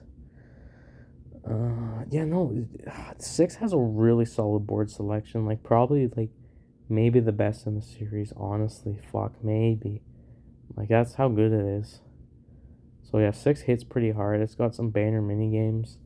If I can think of them. Which again, it has good dual mini games. The only one I can think of right now is Trapeze Artist, but that sucks balls, that game. I don't know why they were brought back in Superstars. No. Oh, no, because there's day and night versions of the games, too. So, What Goes Up, where you have to jump on Koopas and it's like a high score thing, but then what goes up if it's nighttime must come. It's still called What Goes Up, but must come down. You have to go like down the clouds and avoid Koopas instead. Lift Leapers, fucking great mini game. You're literally just playing like a 2D Mario game basically against 4 other people. It's almost like Super Mario Maker 2 multiplayer versus type shit, kind of, I guess. But Lift Leapers, I love that. I just grinded out like as fast as I could go on that one, and I got a really good time. That was really fun. What else has 6 got? Damn, again, it has some good mini games, but I can't think of any. unfortunately, because I'm dumb, I guess. But trust me, it's got some bangers. Control Stick. Oh, that's a good one. I think that's a, is that a battle mini game in that game? I think it is. That's a fucking banner. Holy shit. Yeah, 6 is pretty good. Snow World. That one, you just fucking hurt my hand playing that sometimes, trying to do some crazy technique to hit all the buttons at the same time, but it's fun. Yeah, 6 is really good. Ooh, holy shit. So then we're still in 2004, right? I want to say fucking this year, Mario vs. Donkey Kong came out on the Game Boy Advance, which is kind of like a sequel to like Donkey Kong on the Game Boy, so Donkey Kong 94 as we're calling it. And this one, like, this is basically, I think this one's almost, it's like even more puzzle based than Donkey Kong 94, I think.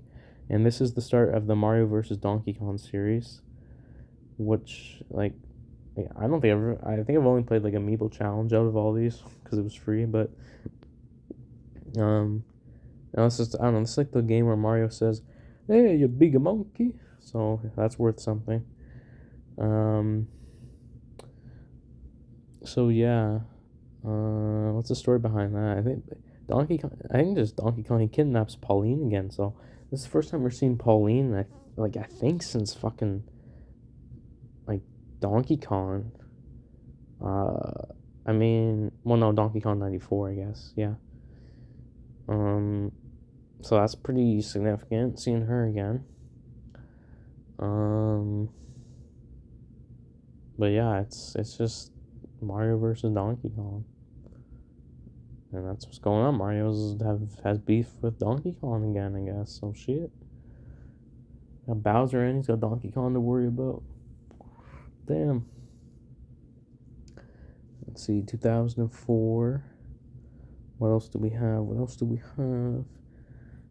2004 wasn't that big for Mario, but that's because 2005 is a fucking fatty year. The 20th anniversary of Super Mario Brothers. But I think 2004, I think we got everything there.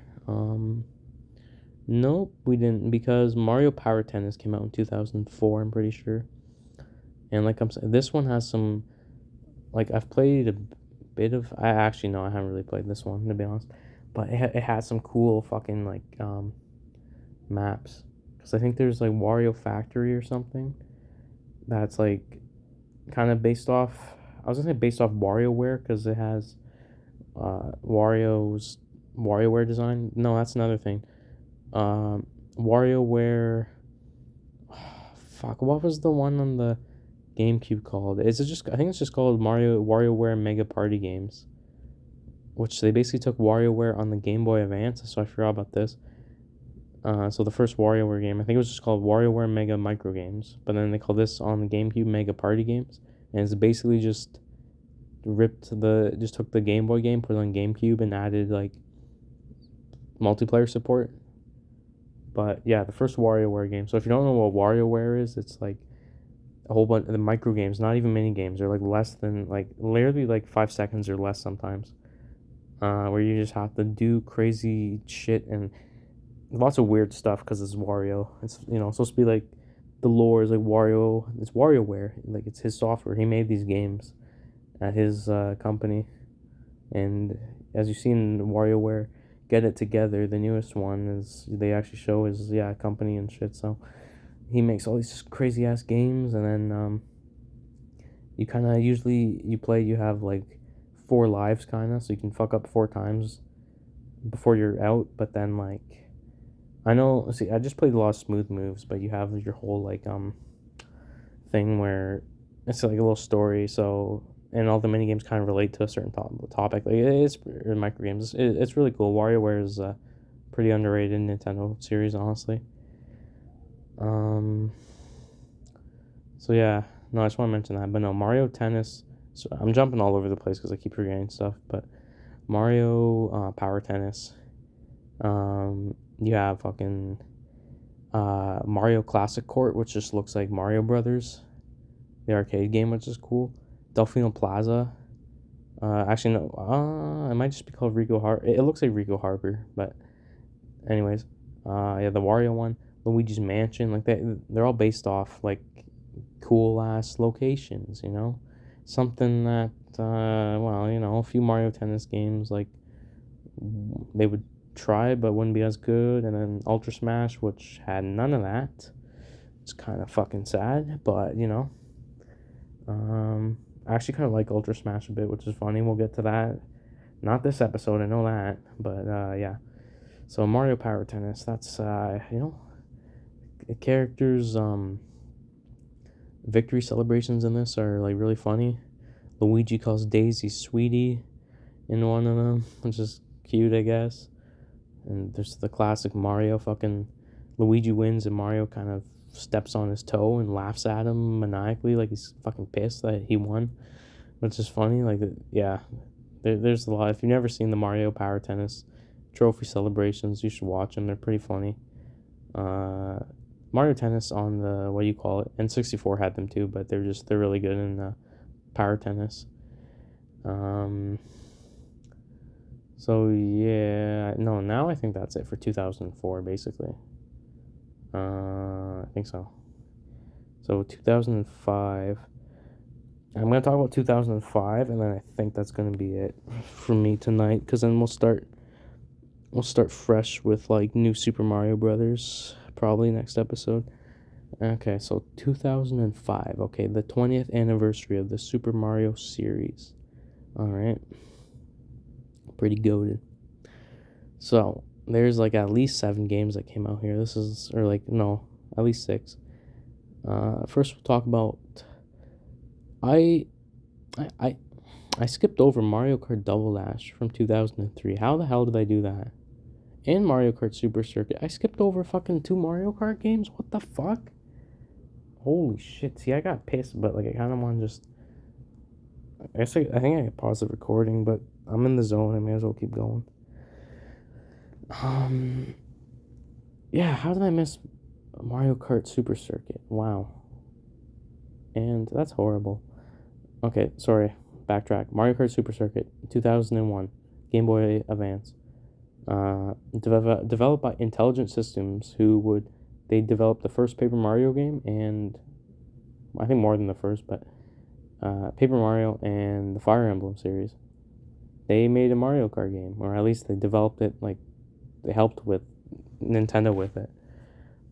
And yeah, Super Circuit is it's definitely one of the Mario Kart games you hear about the least. And it's kind of like Super Mario Kart 2. I mean, they included all of the Super Mario Kart tracks in this game as unlockables, so. But yeah, because, you know, it's on the Game Boy Advance, it's not real 3D, it's like the Mode 7 type shit again. So yeah. But, you know, it still has, they do kind of do the thing where they reuse, like, track designs again, and the game does have, like, 20 tracks, I think, again. So there's multiple Bowser Castles. Actually, that's kind of the only one that they really, like, did multiple levels of the Bowser Castles. But no, Mario Kart Super Circuit has some pretty cool tracks, like Sky Garden, Cheeseland, Ribbon Road. I'm a fan of the Bowser Castle track. Some people aren't, but I mean, they've remade all of them, but Bowser Castle 4. And the music is like, even on the Game Boy Advance there, the GBA Bowser Castle goes pretty hard in any form it's in, you know. The fucking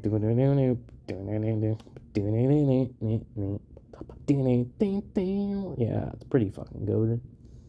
Of course, Rainbow Road is pretty good in this one, like always. It's got some I don't really give a fuck about, like Lakeside Park, Riverside Park, Boo Lake, and fucking Broken Pier.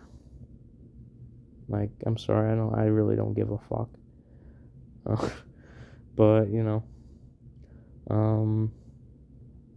this game I also feel like has the best opening theme for a Mario Kart game. Like,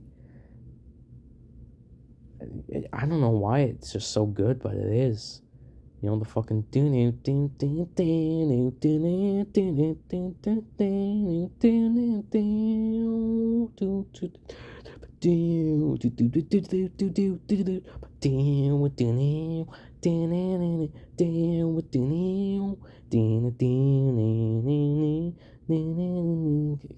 get the idea. That's a fucking banger. Holy shit. Now I can see why this is almost 2 hours, because I keep saying I just do random shit I don't have to do. Am I still recording even? Yeah, I am. Okay, wow. Okay. I hope this ends up saving okay, it's so long. But yeah. Mario Kart Super Circuit. I don't know, there's not much to talk about really, just other than it's another Mario Kart game. It plays more like Super Mario Kart. And, you know, had battle mode again. You could do multiple players if you had link cables and all that bullshit. But yeah. But no, it's really fun. Like I you know, boot it up randomly and I have a lot of fun with it. You can also like drop red shells in this game on the fucking like ground, and then once a racer passes it, the red shell starts to chase them or something. That's crazy. I never knew about that till recently, and that's like the only game you can do that in. But yeah. I've got to talk about Double Dash now. So 16 tracks, just like Mario Kart 64. 2 characters per cart. All characters have special items, except King Boo and PD Piranha, who just get everyone else's special item. Basically, it's like random for them, but they'll get one of them. So many fucking banger tracks, dude. This is another one. You just boot up Double Dash and just play through all 4 cups, or the All Cup Tour if that's how you do shit. And like, just have a good time, man. Like, lots of characters. And Waluigi's first debut, and Diddy Kong and Birdo in the Mario Kart series, because, you know, they needed kind of like Mario Tennis, the doubles partners kind of thing going on. But yeah, just, you know, Baby Park in this game is a fucking hoot. Dry Desert, there you go. That's what I was talking about, Paper Mario. There's a Mario Kart track named Dry Desert. Wario Coliseum, Rainbow Road, Bowser's Castle, DK Mountain, Daisy Cruiser, Waluigi, fucking, what do you call it? Stadium, Mushroom City, Mushroom Bridge. Like, again, I can't think of one Mario Kart Double Dash track, Yoshi Circuit, that I don't like. I like all of them. Like, even like Sherbert Land, the ice one's pretty fun. If I had to pick one, maybe I don't care about too much, I might actually say Dino Jungle. I've never been a huge fan of that one. Like it's still good. It's still pretty good, but I don't know. It's just kind of whatever in my opinion. But yeah. Again, not much. Just it's another really solid Mario Kart game. One of the most unique ones. Like, definitely one that if you want something different, you can go back to. And the battle mode in this game, they got more than just balloon battle. They got coin runners, which is stupid, and I don't think many people like that. But they got Shine Thief, which is like capture the flag, basically. And they got Bob-omb Blast, which is balloon battle, but you can have a whole bunch of Bob-ombs and just chuck them at people. And this also has some goated battle arenas like Pipe Plaza and fucking Tilt-A-Cart's pretty cool, I guess.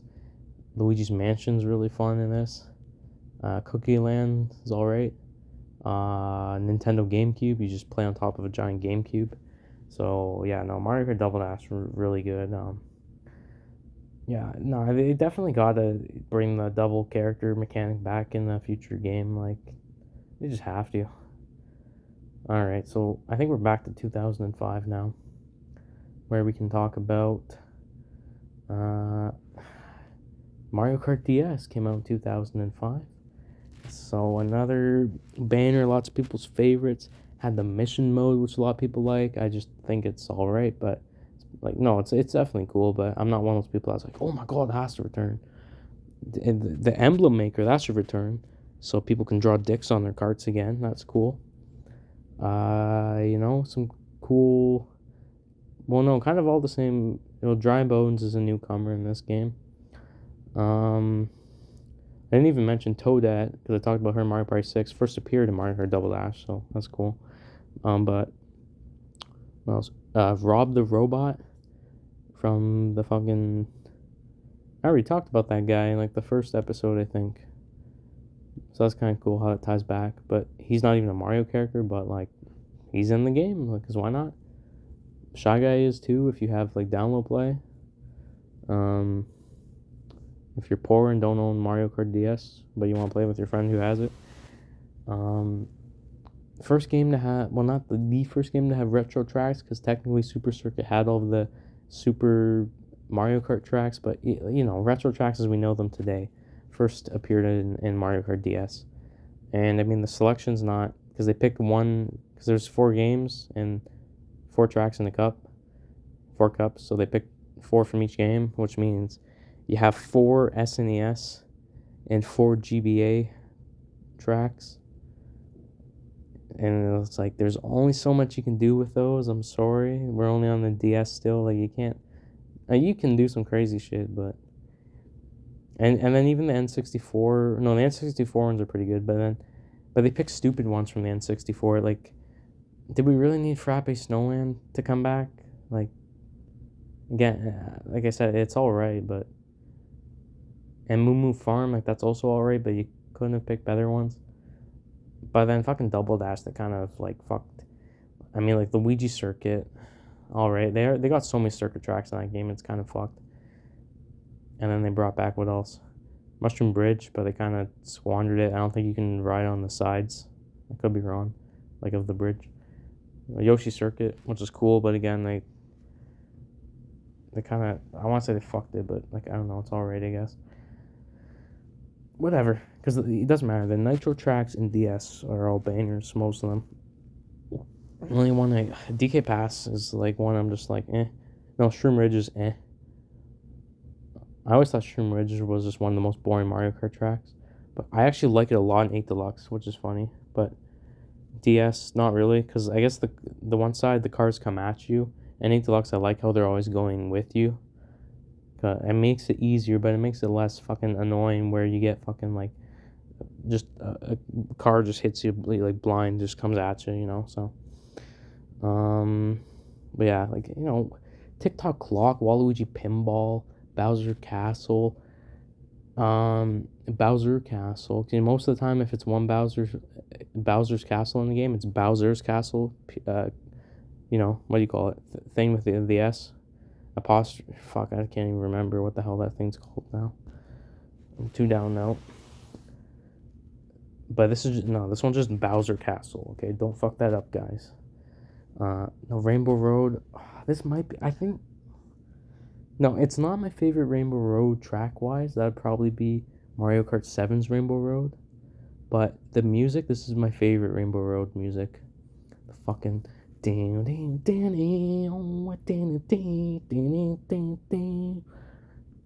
basically put lyrics to the song where at that part they sing, I wanna die, I just wanna fucking die. I don't know how I made that up, but I did, so that's kind of funny. But no, what else? No, they're all good tracks. I mean, like Desert Hills, a little bit mid, obviously. If you were gonna be mid, Figure 8 Circuit, yeah, probably the worst circuit track in the franchise. Maybe it's pretty boring, I guess, but it's all right. Peach Gardens banner, like just lots of bangers, right? That's a good thing.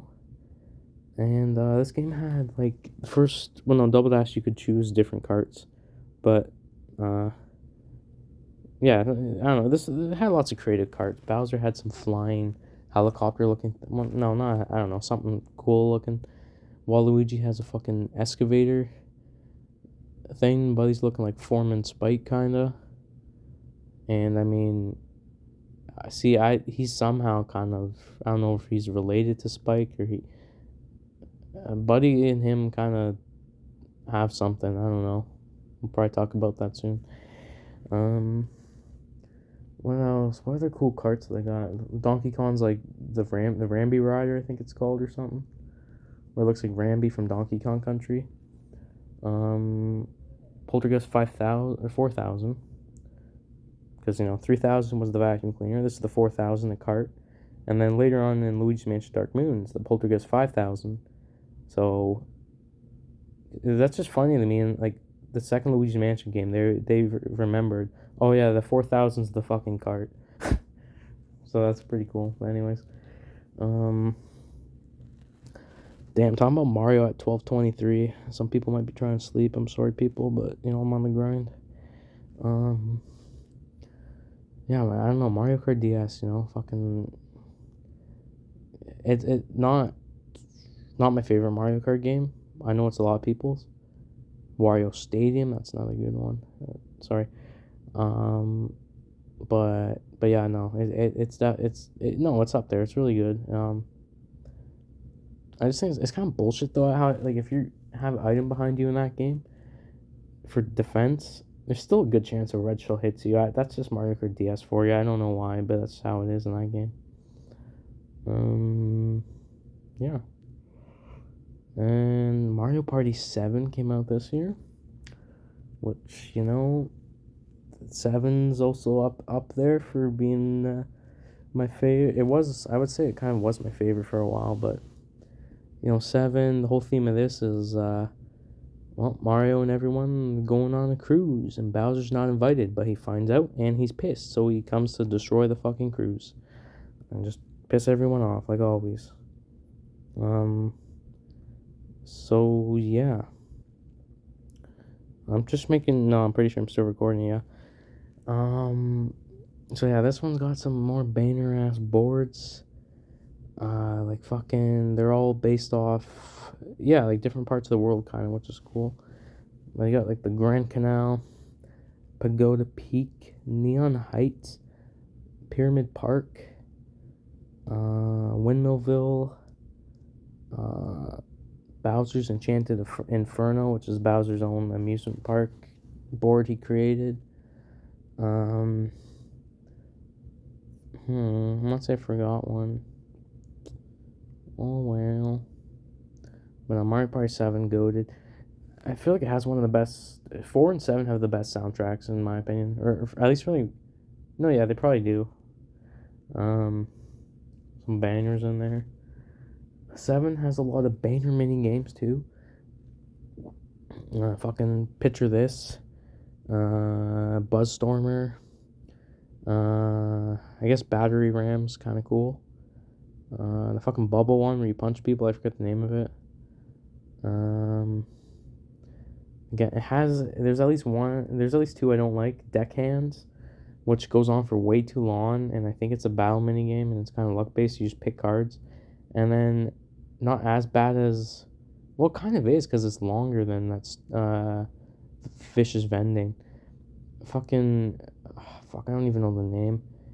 You literally just hit a dice block and get how many coins are on it. That's all you do, and you just do that for like 15 seconds. Like, it's so stupid, but whatever.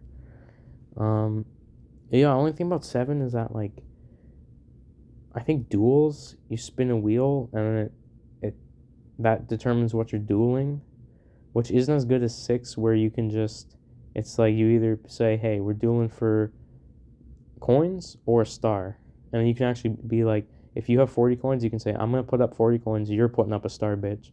So then, even if you lose, you don't lose a star, which is cool. But yeah, it's kind of random in 7, which isn't as good. There's some characters have specific orbs, kind of almost like some Mario Kart Double Dash type shit. Like Mario and Luigi, I think both got fireballs. Yoshi and Birdo both got some eggs, I think. Stuff like that.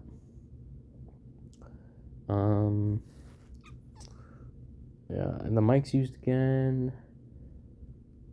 There are there's mic spaces on the board if you have that on, where it's like a one-player mini game where you have to, like, guess where a certain fruit is, and it's kind of stupid. I don't know. You just like bet money on it and do.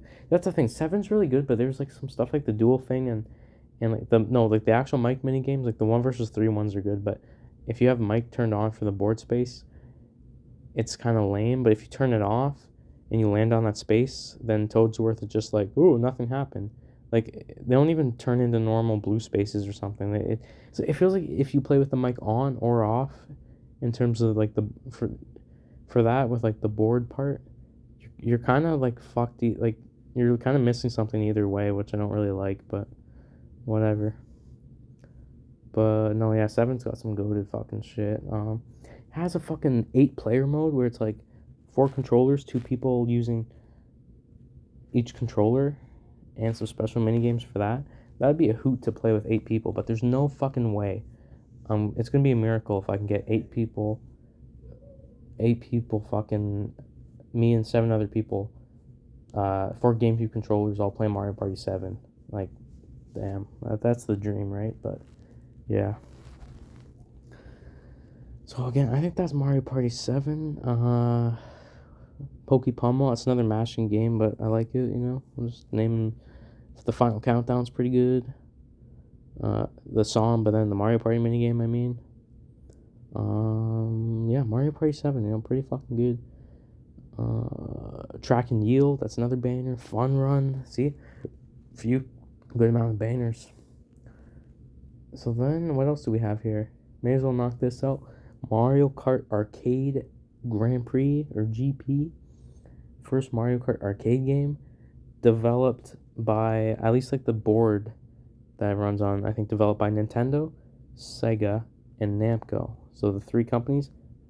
Triforce, that's what they called it, Triforce, because it's the 3 of them, and Zelda with the Triforce. It's funny.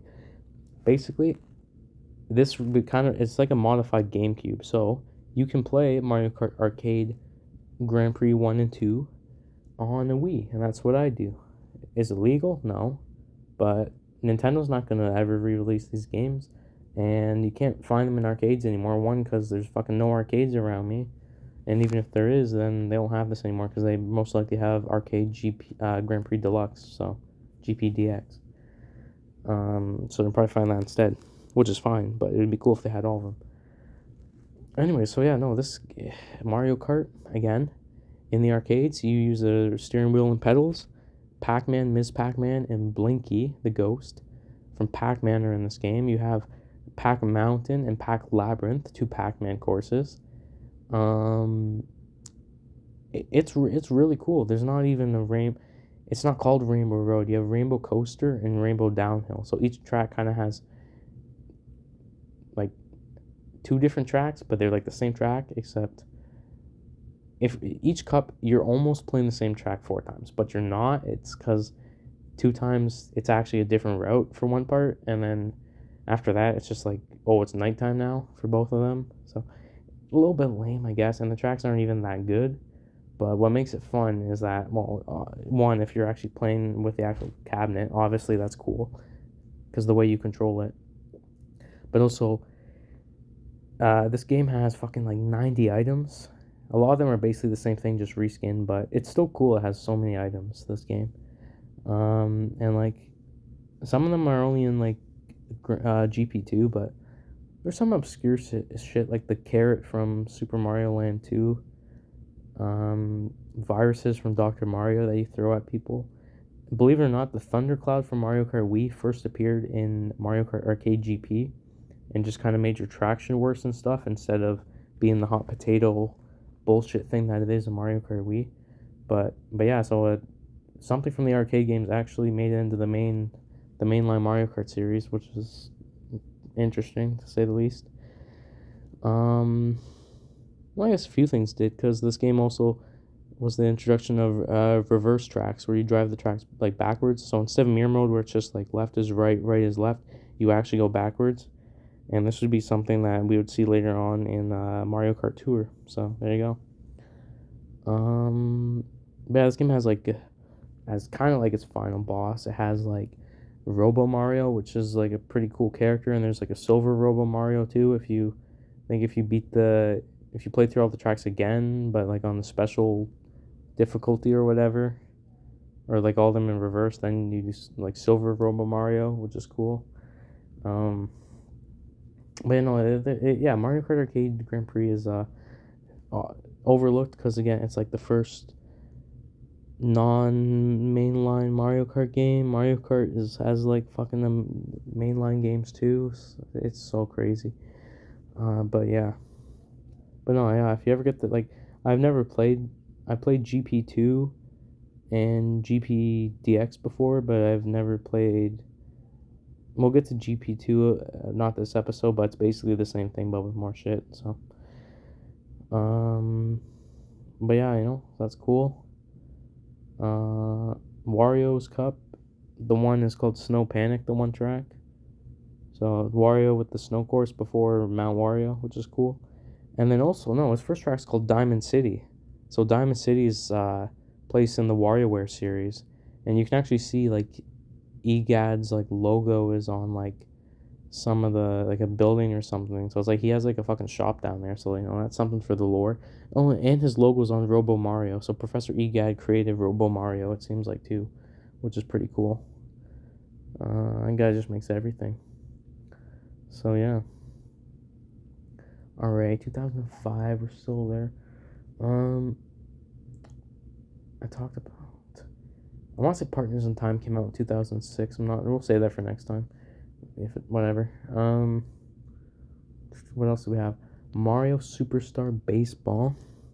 Started the Mario Baseball series, which only consists of 2 games. And then I guess Mario Sports Superstars has it as a sport in there, but that doesn't really count. Anyways, I have played Mario Superstar Baseball. I don't really like it too much, which, some people are going to say, what the fuck? Because I know it actually has a pretty devoted competitive scene, which is kind of crazy. Which is kind of the same about, what's the fucking golf one? Toadstool Tour. But, no, I just prefer, don't worry, we'll get to Mario Super Sluggers eventually. I fucking love that. That's one of my favorite games of all time, period, I think. But no, so I played Sluggers first, but I couldn't, I tried playing Mario Superstar Baseball. I don't know, I just didn't like how it felt. I don't know. But again, maybe I'm used to Sluggers, playing with motion controls, which is, like, you can kind of play that while brain dead. You don't have to you just kind of swing. Whereas this, you actually have to kind of do more shit, but whatever. But I do respect it, because again, at the time, it would have had the largest roster for any Mario game, just because you need a lot of characters for baseball. I think it only has like 5 different maps, but still, Mario Stadium, Peach Castle or whatever. Wario has like a fucking Egyptian looking castle thing or something. It's cool. Bowser has a shit, Yoshi Park, and I think Donkey Kong. And the 5 of them or whatever, like the captains in that game. I gotta take a drink of water, even though I got pissed. But yeah, no, Mario Superstar Baseball, I'll just say the one thing is the menu theme for that game goes fucking hard, dude. Like, oh my god. I had that, the one time I played that, I was just listening to that shit on full volume at the TV dancing, the fucking...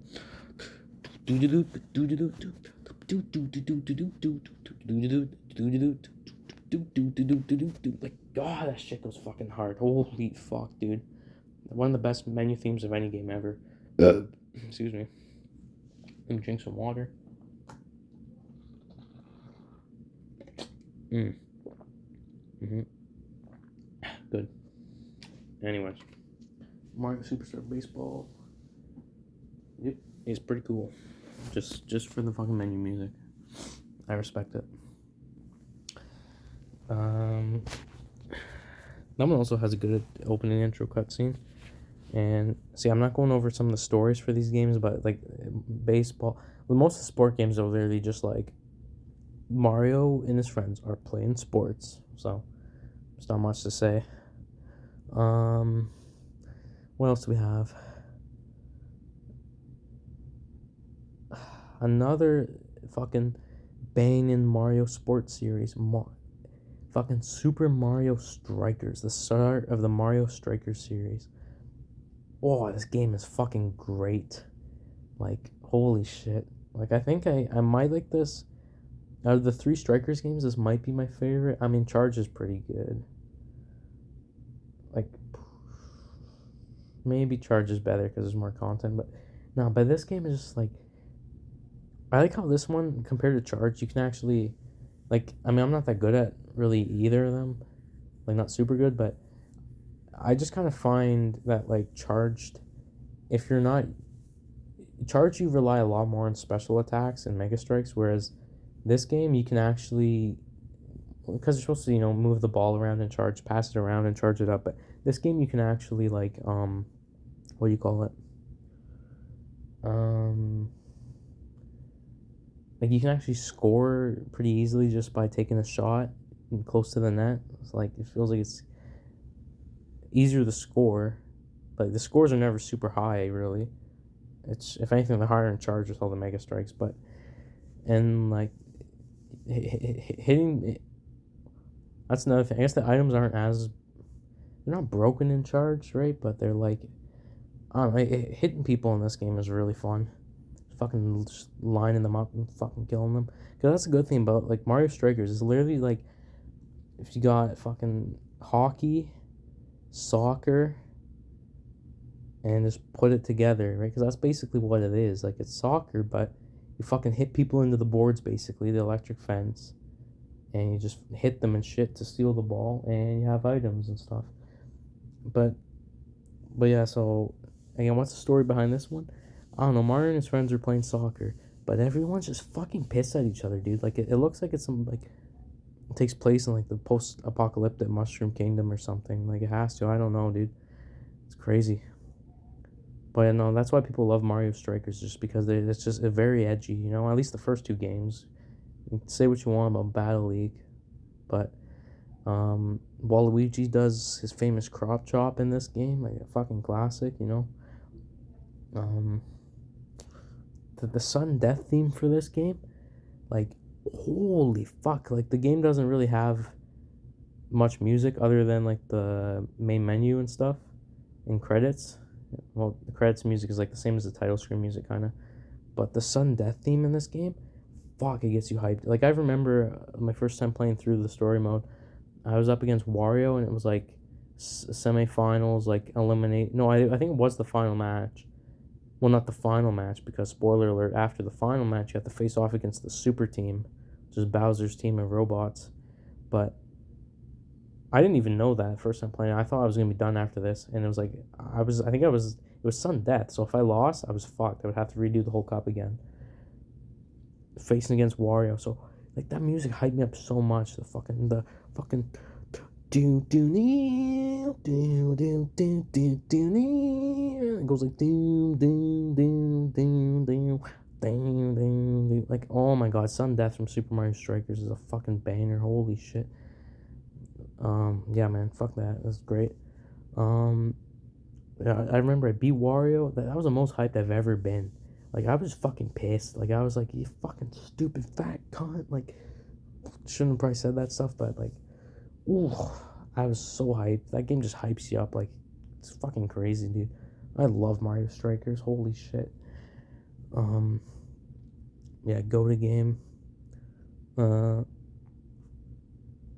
Say like, it's kind of weird how Bowser is just like not playable, and he's just, you can turn him on or off for the Bowser attack, so he just comes out of nowhere and just fucks shit up. Just like that's kind of funny, honestly. Yeah. So yeah, as you can see, like this is like these kind of early 2000s here. Well, in the end of the 90s is kind of where there's not too many mainline games, but you have a lot of the spin-offs beginning or just, continuing and just getting better and better, basically, which is great to see. So then, what else do we have in 2005? I think Mario Tennis Power Tour? Yeah, came out on the Game Boy Advance. I don't really know much, but it's basically just another Mario Tennis game on a handheld. I didn't even mention the golf and tennis on the Game Boy Color are actually like RPGs, which is like seems pretty cool. Let's see, I've never played them, but I'm not a big fan of RPGs, but like no, they seem kind of cool. It's like a tennis RPG and shit. Oh yeah, speaking of that, there's a game called Mobile Golf that was also developed by Camelot on the Game Boy Color. And it's not a Mario game, but Mario characters are in it, I think. So there you go, there's that for you. Yep. Anyways, yeah, Mario Tennis Power Tour, I think most people prefer the Game Boy Color Mario Tennis game or Mario, yeah, to this. But like I think this one's still pretty good. I don't know too much about it, but some of the random human characters appear again, I think too. So there's that. And then what else? 2000. Well, I know what else. No, I think that's it for 2005, except the last game I'm thinking of. So yeah, 2005 was like they were going hard with Mario, which was good to see for his 20th anniversary. So I think, well, this should be the last game I talk about anyways because it's my favorite game of all time. Yeah, whatever. This will be the last one. If I forgot one, I'll probably just talk about it next time. Dance Dance Revolution Mario Mix. Fucking beautiful game. Like I don't even know why. Like, why do people even bother to keep making video games? Like, nothing's gonna beat Dance Dance Revolution Mario Mix. It's just too fucking goated. Like, okay, I knew about this game for years, okay? But it was only 2019. I came across the soundtrack on YouTube, and I started listening to it, and I'm like, holy fuck, this game's soundtrack goes crazy. And I've, like, never heard, like, I might have heard, like, Jump Jump Jump was, like, the only song I've heard from that, because it was, like, kind of popular in the Mario fan base a little bit, but, like, the other songs, I, like, never heard them before. And, like, you know, most of them are, like, remixes of other, like, Mario songs I have heard before, but these songs, I was like, damn, like, what the fuck, like, and I've only heard people be, like, mention this game, because then they're like, oh, Waluigi's the main antagonist of the game, which, like, he isn't. I mean, like, he is for the first world, and then you beat him, and then that's it. You don't see him again. But, so I've only ever seen, I just remember seeing, like, the world map for World 1, that's all, that's it. So, it was like 2019, I'm like, damn, I gotta play this game, Dance Dance Revolution Mario Mix. So then I think I first played it on Dolphin on the emulator with the controller, and that was fun. And then I played it on my Wii with the controller again, and then eventually I bought a GameCube dance mat off of, like, third-party one off of Amazon for like $20, and that was cool. And then I got another dance mat, if an official Konami one for the Wii, off my sister-in-law. Fuck, that just reminded me. She also gave me a pair of Donkey Kong bongos. I think 2004 we skipped over Donkey Konga. Sorry to all the Donkey Konga fans. That's basically just a rhythm game where you hit the bongos, Donkey Kong bongos, and play to the music. I do like my rhythm games. That's goated. I like that Donkey Konga. And there's 3 of them. And I'm guessing, you know, Donkey Konga 2 probably did come out 2005, so we'll talk about that. Was that? I think Donkey Konga 2 came out in North America. Donkey Konga 3, I'm pretty sure only came out in Japan, though. But, yeah, it's just the same game again, but more songs, basically. There you go, that's it. Talk about Donkey Konga. There's also Donkey Kong Jungle Beat, which uses the bongos, which also came out around this time. I'm not sure when. So, but that's, like, actually, like, a full Donkey Kong, like, experience, like a full, like, 2D platformer, but you use the bongos, which is really cool.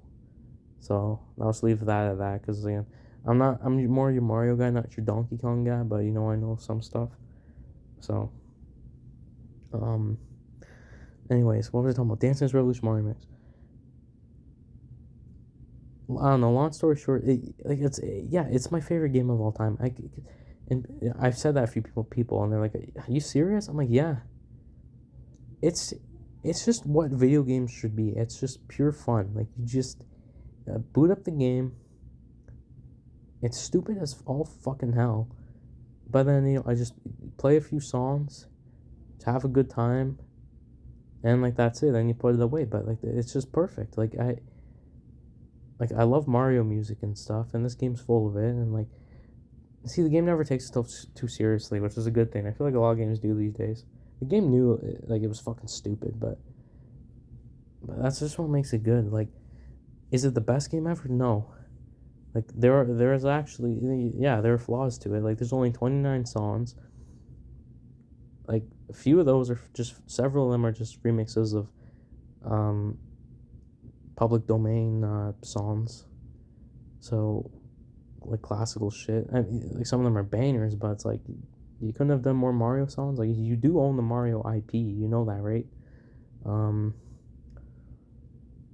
but yeah. So now I have like, I actually own 2 copies of this game because I bought one on eBay that came with, it had the disc, a third party pad, the Mario Mix pad, and then Active Life Outdoor Challenge, some random game for the Wii that had its own pad that looked like a DDR pad that wasn't, but like kind of was. So if you count that, which I count like half is like a DDR pad, but like kind of isn't, you could say I have like 4.5 GameCube dance mats. So kind of crazy, but you know. And I own the disc of Mario Mix, but then I bought it again off Amazon for $25 because no one wants this game because people, I don't know why they don't. Well, no, I know why, because it's a stupid game. It sold only like 400,000 something copy, only 400,000. But for a Mario game, that's like not, that's like nothing. That's like, it's one of the worst selling Mario games of all time.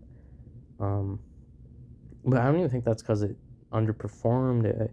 I read something from like back in 2005, some like forum post somewhere that like they were hard to find. Like, the game was pretty rare to come by. They didn't make too many of them, I think, because making the pads was like kind of hard. But then I think in 2006 they might have had like a quick restock of them, and then that was kind of it. You could only really get it for 1 or 2 years, I think. Um, but yeah, so this game actually, like, it is significant, dude. It got me into DDR. Now I fucking love uh, Dance Dance Revolution. Like, yeah, I'm not really good at it, especially like Mario Mix. I only usually play on very hard, and it's, whoa, wow, you play on very hard. Yeah, but very hard in this game is like the equivalent to like normal on like most of the arcade DDR games, or well, DDR usually goes by, there's like light, heavy, super heavy. I don't know exactly how they do it, but something like that. Um, but no, because after this I played some of the DDR games on the Wii. Now I'll play freaking DDR on Project Outfox on my MacBook, plug it into my TV. Basically, it's basically Stepmania, if you've ever heard of that. You can just download songs that people have made in that, but you can download all like the DDR songs. So I have like 500 something songs on there, and like, I might have to do a whole explain the NIF about DDR songs, because like they're all fucking bangers, but like no one fucking listens to this shit. I can't believe it. Anyways, yeah. Yeah.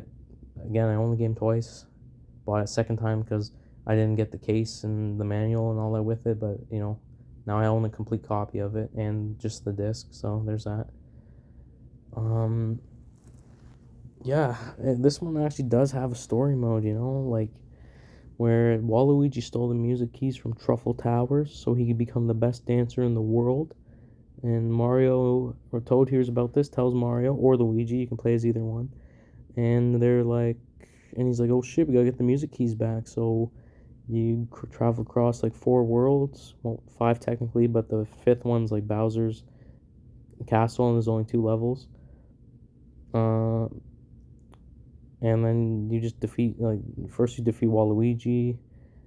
I'm not gonna spoil it. The story is like just fucking wild. Like, you just gotta like, like, and if there's one game I'd tell people to play, it's Dance Dance Revolution Mario Mix, just because it's my favorite game of all time. But yeah, I don't want to spoil too much about the game, but yeah, that's probably all I'll say about it. I could say the ending and that, but I mean, like, go play it yourself somehow. I don't pirate it, dude. I don't care. I know Nintendo's never re-released it.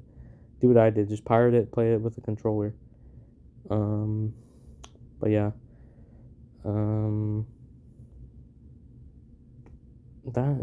that's basically it, I think, right? For 2005 for Mario, I think. Like, I don't think, again, there's a lot of games that came out 2005, so I might have missed one because my brain's fucking dead. I have to go pee. It's like 1 o'clock in the morning, so you know, I'm a little bit down now, but I think that's a good place to stop for now.